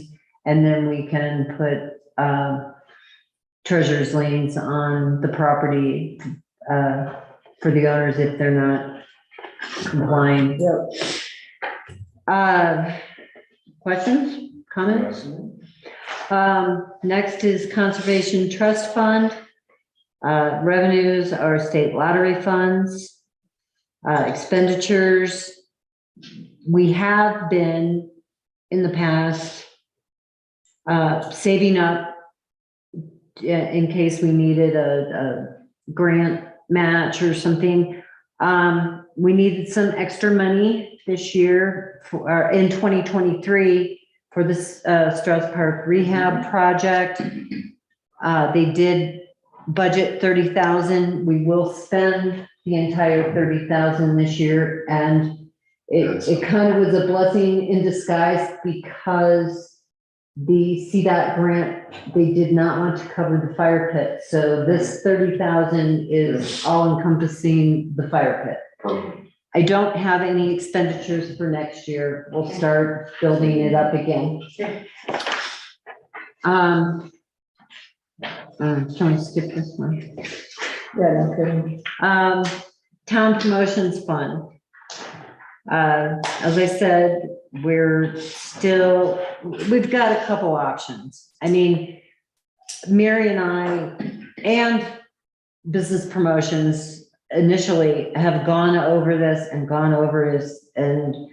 tried to get things down. I mean, there's a few more things that we could cut back on. On this draft, I did raise the lodging tax revenues both for 2023 and 2024, where I felt it was in a safe enough place where, yeah, we could reach that, but you know, it's borderline. And hopefully within the next 2 months, but hopefully within the next 6 months, we can get the issues with Airbnb taken care of and get some of this lost revenue. Is that what's really going on? That's a big part of what's going on. Now Expedia owns VRBO, Home Away, and it took, what, 6 months? Oh, yeah. Of constantly calling every day. Okay, you got to talk to this person. And finally, I got an email of somebody that actually was just starting the job and wanted to help. And Expedia sent a letter to all our lodging, or all their lodging clients saying, we may be collecting from your lodgers, but we are not paying your Georgetown tax. We are taking that 2% and sending it to you in your lodging revenues. So you are required, the STR owners here, are to report and remit. Right. And they sent out the letter, and I've gone round and round with people, because I had heard this like 4 months ago, that's what they were doing, and people are going, no. Well, we've gotten one of the hotels they amended all their returns back from January to include these. And we're slowly getting things in, but that's on Expedia side, VRBO. Airbnb, you can't even get a hold of a person. And you put in like emergency tickets, I need to talk to your tax department, your accounting department. Would they do that 6-8 months ago? Yeah. So that's a big problem. And is that, it just, am I reading it right? That's like the $60,000 less. Yes. Should have had. Yeah. So that blows, that's. But it's not actually, okay, this 112.5 Yeah. that was originally budgeted. Yeah. I think we were led to believe, because county would not release numbers. Right. And I think we were led to believe that our portion of that lodging tax, when we were fighting back and forth, was more than what it really was. I'd say a realistic number, and this is good for the first year, because we're not gonna have to refund any of it, because we're not gonna hit it. Right. But a realistic number for budget for lodging for promotions half would probably be 70 to 75. Okay. I think that's a realistic number to count on. Okay. And I'd like to get there. I think we need Jerry's help with collection on, from Airbnb. Get some muscle behind it because. Or ban them. And we've discovered, But then if that's all gotta be, I mean, if we're gonna go that route, Jen's probably in the next 2 weeks gonna be sending out renewal letters, which would need to include, you know, if you use Airbnb, please understand you are responsible for paying the taxes, or don't, or if we ban it, you may not advertise on Airbnb, which would be very hard to enforce. I Because think most it's of way them easier do. to enforce that. That we just remind them, you're gonna be held You're responsible. I think that's a. Whatever their They- name is. it's- Yeah, I'm sorry, I don't care what platform you use, but if they choose to not remit, you're responsible. Yeah, that sounds. I know, but unless you go back and start auditing each one of them, you're not gonna know. They're just gonna go, oh, my gross was this, less Airbnb, less Expedia, so I'm only paying this, Right. right? it could give us one more tool, and it's the threat of it. Granted, we're a small audience when Airbnb looks at what they might lose, but it gives us another tool for collection. So it may be, yes, you're responsible, but we've identified that this platform is not supporting us, and so therefore, But, I mean, you see what happened when I started this, telling certain people's back in February or March. Right. And all they kept doing, we'll deduct it, and we're not paying that. They're collecting, they're paying you, they're not paying me. Do we, when we have sales tax remitted to us from the Department of Revenue, what you get, so, okay.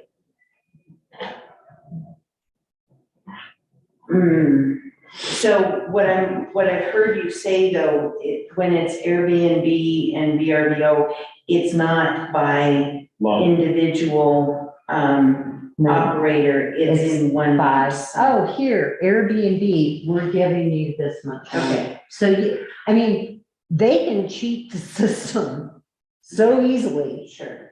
And so we don't really have a way to determine exactly what somebody owes us if we're trying to collect it directly from. if they go through Airbnb, that is correct, you can. If they do, a lot of them still do it individually. Okay.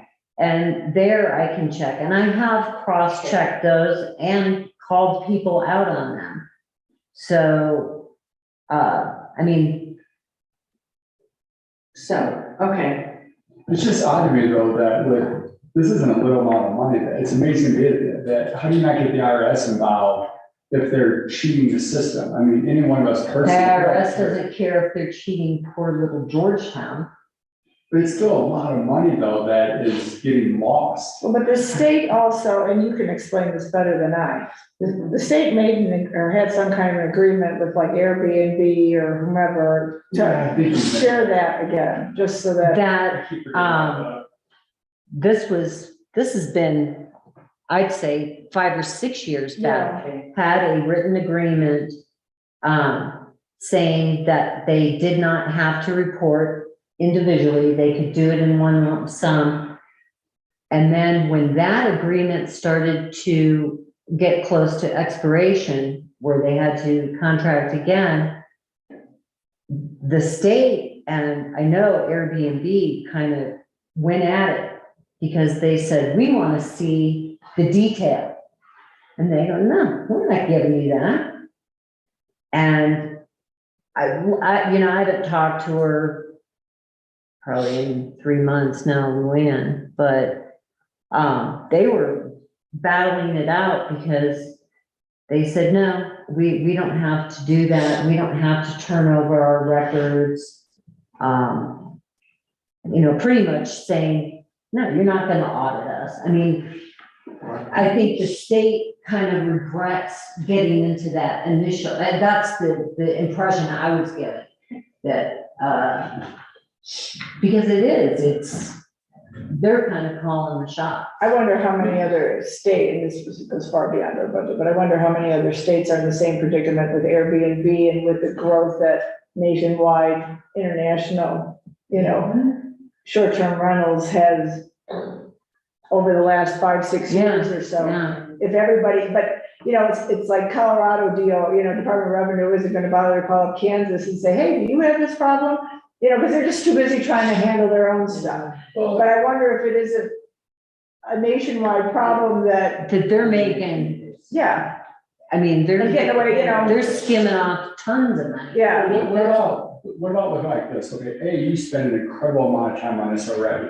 All we want is the money off of it. We already charge a license fee, correct?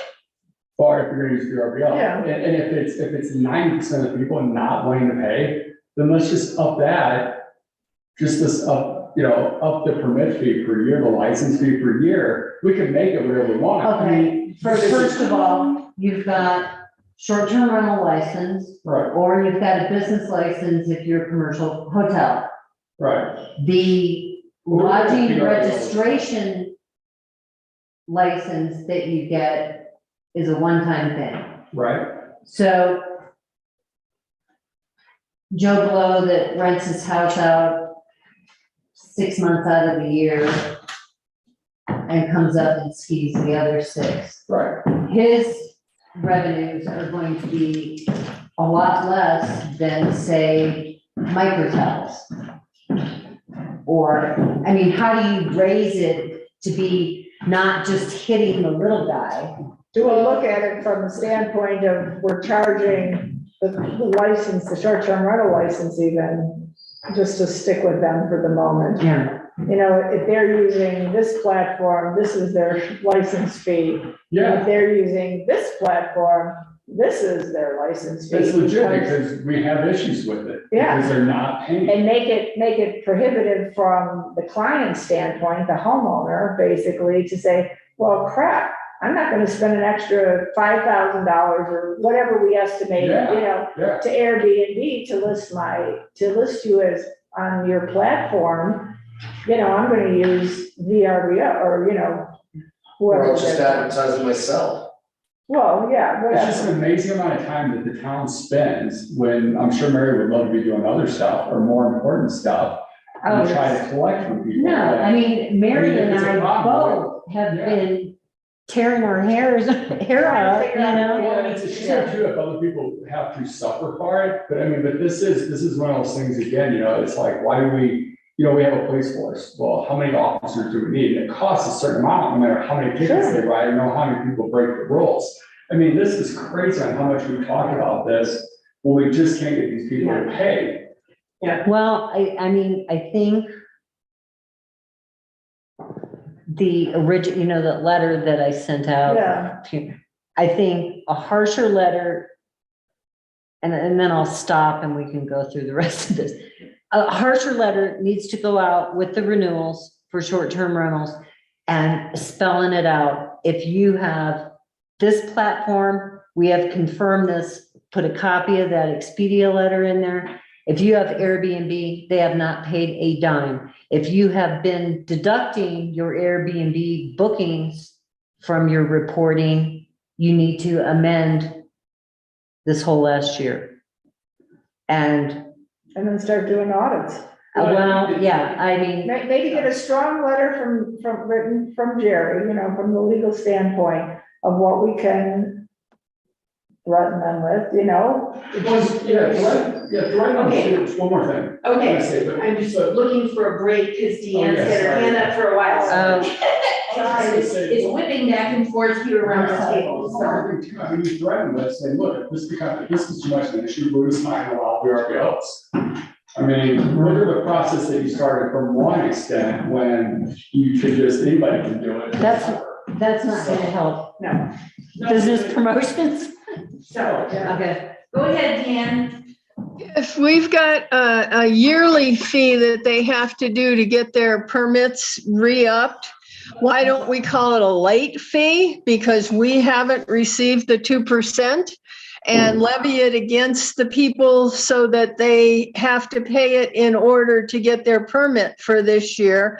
And that way it only affects the Airbnb guys that haven't been paying. And Deanne, we have, I don't mean to interrupt, but we have no way of knowing which ones those are. Because if, I don't know how much they. If all of our guys from VRBO have paid, we've got a check mark that says, no, they paid their 2%. And the guys that haven't got a check mark that says they've paid, in that case, we have them prove that they did, or else get this late fee that is the 2% that should have been, and we might even be able to knock it up to 3% because it's late. What happens though is that the same owner will use multiple platforms, so you can't even. And we don't know if they're reporting their gross amount net of the Airbnb or. I think we just have to start audits, Yes. And then collect that data, and that will help us develop a strategy. But I do think a firm letter from the legal standpoint advising these short-term owners, you know, of the Spelling it out, consequences. yes. Yeah. Yes, I agree. You know, would be helpful at this time of year, and then it does, it possibly affects their license being revoked. We have to put it on their shoulders so that they deal with Airbnb, since Airbnb won't deal with us. We do have several of our short-term rental people that are on it and constantly trying to get in touch with Airbnb, but they're not having any luck either. So when we had our special session talking about short-term rentals, one of the things that came out, we weren't making any changes in the ordinance except to try to address this issue. That was something that we had agreed at that meeting. So even though we're in this work session now, you know, can we pursue that? Can you pursue that with us, with Jerry, help Mary get that going? And, be on top of this for. Yeah, I mean. We're not making motions and stuff like that, we're just asking for. Gosh, that's crazy. Okay. So, I mean, just my gears were working over the weekend, and so I thought, okay, and it sounds like both Marys were on the same page, that we take the lodging category of basic sales tax, and we manipulate that to get a 2% figure for how much lodging tax we should be expecting. Oh, I see, you're backing into. But then we still end up not knowing which ones haven't paid. So, Which is kind but it still did not come up to the estimated, figure that we were led to believe was coming in already, but being paid to the county, and then, yeah. But remember, we're kind of, the economy, at least I think for us overall, is returning to more of a normal. Yes. As opposed to the peak that we saw when everybody finally broke out of, COVID mentality. And everybody was going wild and crazy, and now we're kind of settled back into it. And so, Yeah. and it wouldn't have been appropriate for us to have indicated in our ballot that we anticipated, and I'm pulling this number out of thin air, 225,000 in revenue, and not show $225,000 anticipated revenue in this. So it was our best wild ass guess. Right. And now we're just kind of realizing the. Yeah, and that's fair enough too. What's unique is obviously the county wanted to hang on to it. And so, but if they weren't, the same thing happened in the county then, correct? No, because they want to self-collect. They collected. Department of Revenue will collect lodging tax for county. Oh, gosh. They will not collect for municipalities. Well, how about we do this? Yeah. Why don't we just let the county have their 2% on top of this, and then we'll just take half of that amount. We and can't it's- get that amount. Huh? We can't get that exact amount. We don't know what The that county is. won't get it. George was talking to me about trying to work something out. Well, You know, it's Because just, then they force them to pay it. I know, So no here's- kidding. Yeah, There's they, just- they it's want us to just- go occupational. No. Rescind ours. Yeah, okay. John, Okay, stop. I I mean, know, we're you're spinning gonna this. complain about it, but you're not gonna be able to do anything about it. We're gonna do something about it, John. Oh, I know, I will get it. I don't care I know if Mary, it's, and if it takes me the 5 Marys. years. Mary's got this. We I might go, share I might go Two postal, awesomest but people in this town. I will get it fixed. What would happen if, when you send out the, I'll call it bills for them to renew, if you said, we have no record of you having paid this to everybody, and have the people who have paid it prove it to us, and then, See, Dan, there's no way of knowing if they paid it or not. If they're using Airbnb and just deducting those gross revenues from their reporting to me, I don't know if, maybe they don't use Airbnb and to. it's their responsibility. We put this into the. I get that. It's their responsibility to pay us, so we put the bill out and put a little asterisk on it that says, if you have paid, please send us a photostat or something of having paid, because we have no record of it, all of which is relatively honest. And then that leaves us with at least an approximation of the people who haven't. Let's take this up with Jerry and see where we can go. I think Jerry's our next, Thank you. best. Yeah. Okay, so we can skip over promotions right now. Mary and I think we'll discuss some more. Yeah, we're not. Options, We'll be down to that. Yes, I mean, since it's late, We'll stop the community center building. let's go to page 18, the Workforce and Tourism Enhancement Fund. That's the other half of the lodging tax. Right. So we can skip over that one truthfully right now. I have no expenditures reported. Correct. So I am really curious. The Business Promotions Commission had suggested putting together a advisory board. Yeah. And I never got a full vision of what they had in mind. So how far did they carry that? That was pretty much pushed to us as a board and staff to start to look at that, propose something. They would like representation, just as, we're represented on BPC and parks kind of thing, because the funds are shared. And so many of the projects might go hand in hand with what they're doing, but that's something that we need to develop, whether it's part of code and creating another commission or creating an advisory board who would be on that. And then that board would then create, the vision and the how-tos of how that money is going to be allocated. And it's not just up to us, we're getting someone in the community that's collectively a group that are saying, hey, yeah, we really think that this is a great project or whatever. Or we don't do that. That was just kind of a recommendation that we had kicked around there. Or else it's just this board manages. Right, but they didn't feel that it didn't seem appropriate that it should go to them, but there's a lot of things that go hand in hand with them, so. Okay.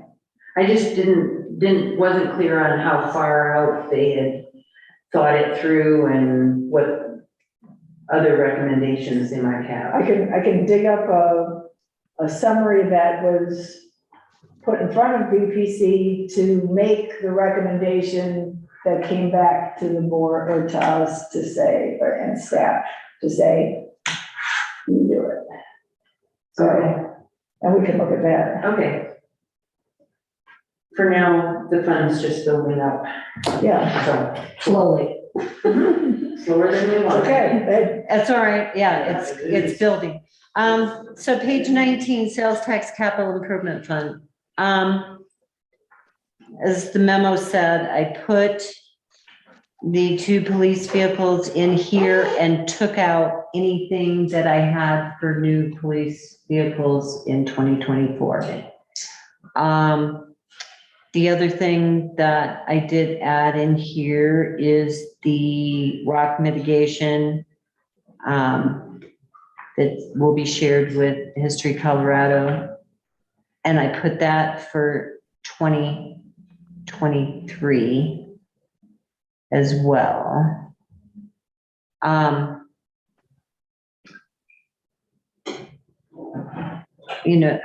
North Argentine should wrap up next year, as far as I understand. Is that what you are hearing? We're supposed to start construction. Yeah, and done. you believe that, okay. I'm an optimist today. Okay, I'm not gonna put. Don't damper my optimism. We're still paying on the events parking lot. But nothing, we've got, and these numbers also, let me point out that are contingent on the DOLA grant that Rick went to present with Craig yesterday, with getting that, because that is in this. We're getting 950. And, well, we don't know yet. Oh. Something went really well on it. Okay. So I forgot to give an update on that. So, nothing out of the ordinary in there. So with that, I mean, we're at a stopping point as far as going over other funds. We can do water and sewer next time, but I'd like to get some input maybe on any changes that you want on the items we've already gone over. So community center is on hold. I'll request that from Diane, and if I can get it quickly, I'll just email it so we're not waiting for 2 weeks. I had a question. Yes. You solved it. For Jerry's bills, what I am noticing, I mean, they're astronomical this year, and I know we've had a lot of stuff going on, but every month, Biddle Street, Quiet Title, Biddle Street, I thought that was pretty much put in Sterrett's lap and said, the judge said, or whoever said, media, I don't know where it went, said, okay, no, it's not up to the town to prove ownership. It's up to you to prove ownership. So why are we getting $5,000, $8,000, $10,000 monthly bills regarding the Biddle Street Quiet Title? Can we actually talk about that here, since so many of the issues with that have been discussed in exec session? If not, I mean, just food for thought. I hear you, because I was like reeling when I saw him on the payables, but I just don't know if. I would question whether. I mean, it's kind of an open meeting. So, Right, yeah. no, and I understand that. I just wanted to point that out on this budget. Because we probably will be over 150,000 this year. For Jerry. I mean, we were running 50 to 60,000, I mean, forever. that was just a Well, red you know what I bet flag is, for me. who's the guy that was also advising us on that? You know, Jerry would often refer to him. not just Jerry. I wonder if it's. Yeah. Oh, yeah. That's just something is for. I gotta believe that, you know, while Yes. we're plodding along at 56,000 a year, you know, involving a second attorney doesn't get cheaper. Okay. And then I just want, the other thing I wanted to point out is we will have to spend the American Recovery Fund's money Next year. in 2024. Correct. So, Was that, I'm ready for a vacation. Our I know, I'll go with you, yeah, I'm gonna take the whole board. yeah, let's all go. oh, sure. I'm not sure that qualifies as infrastructure. It's a recovery for Retreat. Yes, recovery, I like everything. that. us. It's in America. It's in the country. It's not like. Other than that, I really, there wasn't too many things that were glaring. Like I said, I did, do you want to leave it at the 1/3 and do for municipal fire authority payments and do it a third? Well, I would like to go as hard as we can, just because the money that we're not paying in is deducting from what would be spent on a fire station. So it's kind of hurting us. Well, but Yeah, can I play devil's advocate here? absolutely. The extra, if we went over, I mean, Yeah, no, I get it. That's fine. okay, but, so we've got it at 1/3, it works, No, it's great. but we're still, to make it simple, we're taking over 650,000 of our savings that we have worked so hard for over the past 10 years for a new town hall building. And, you know, we haven't done anything, we slapped some paint, we put paint, Yes, stick on the beautiful, pig today, or not today, but this year, you know? Yeah, So yes, I understand they want a new fire building, but we are busting at the seams. Well, that was gonna be my question, which you've answered now, is if we were to give them more, where are we taking that from? What Our fund what are we balance. using? in a Yeah, sense? our So, savings for the property, potential property and a new town hall or in addition to this town. so when we're allocating our ARPA funds, can we maneuver any of that into town hall. those projects? Well, you'd have to spend it in 2024, and Rick, you've got the list from Andy or somebody, John, yeah. I'll look at. They have an updated list too, I did notice. We can look at it to see how much of it would actually. And I don't know, to tell you the truth, I know like Project Thor could come out of that Right. if we were so inclined to donate any or contribute anything to the county for that. Huh? I think you gotta donate or just give it to them. Yeah, okay. But, and I still, just FYI, I have not gotten a single budget request from anybody over at the county. I did talk to Tracy today and I said, okay, if we're gonna do this right for the mayor's and commissioners award, Yeah, I said, you should be getting me your letter now, not when you want it. So she goes, oh yeah, that'd make it easier for me. I said, then all you gotta do is invoice me and write you a check and you don't have to come talk to the board or anything. So, I mean, we're training people. did she indicate anything on the, it sounded like she was gonna move on that, did she indicate anything different dollar wise? She goes, okay, I'll write it for 5,000. And I go, no. And, then she said, oh, we got 1,000 last year. I said, that's because you had 2 kids I said, it's always been 1,000. I said, you know, we're getting hit hard with requests, and that's all I said. Okay, Good so, for you. Let's see what else.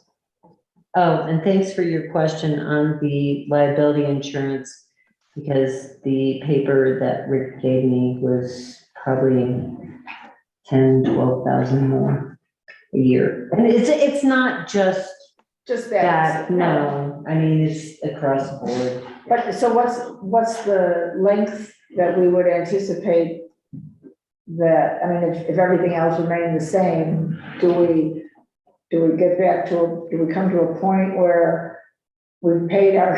I don't know with the liability insurance. I know how the health insurance works. But I'm not sure, I mean, maybe Rick knows, but I'm not sure when it drops off.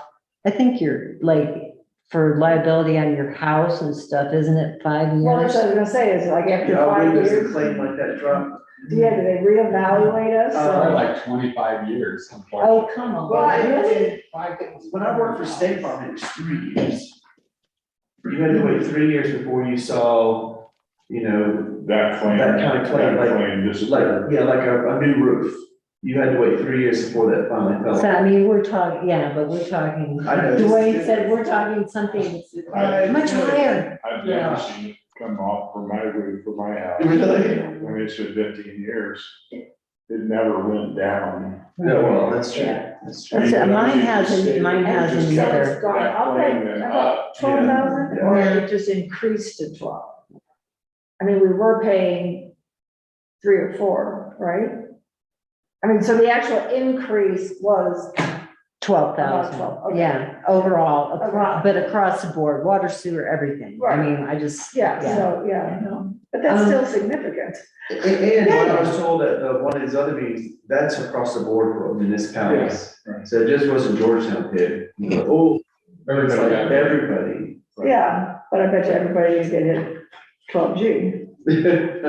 Okay, maybe. bring that up at your next Yeah, well, conference and find out. Yeah, ask the fire department. yeah. That'd be interesting to see what their percentage increase was. I think that's, the percentage would be more indicative of than, And I can even talk to Ivy Springs too, to see what kind of jump that they have. oh, yeah.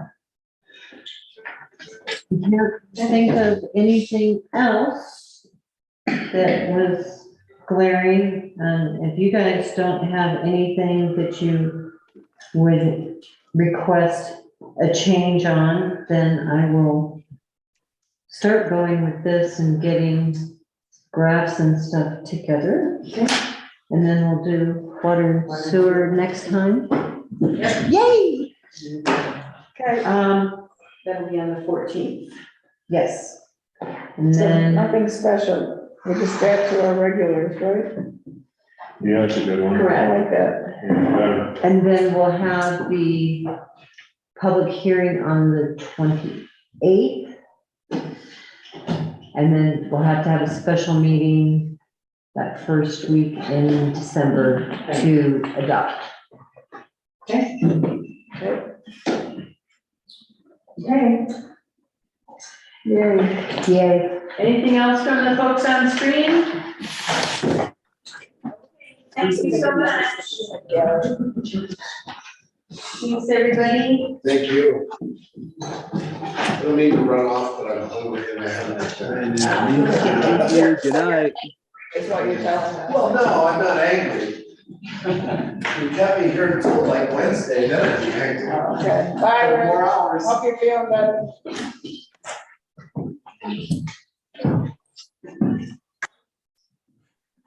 It's like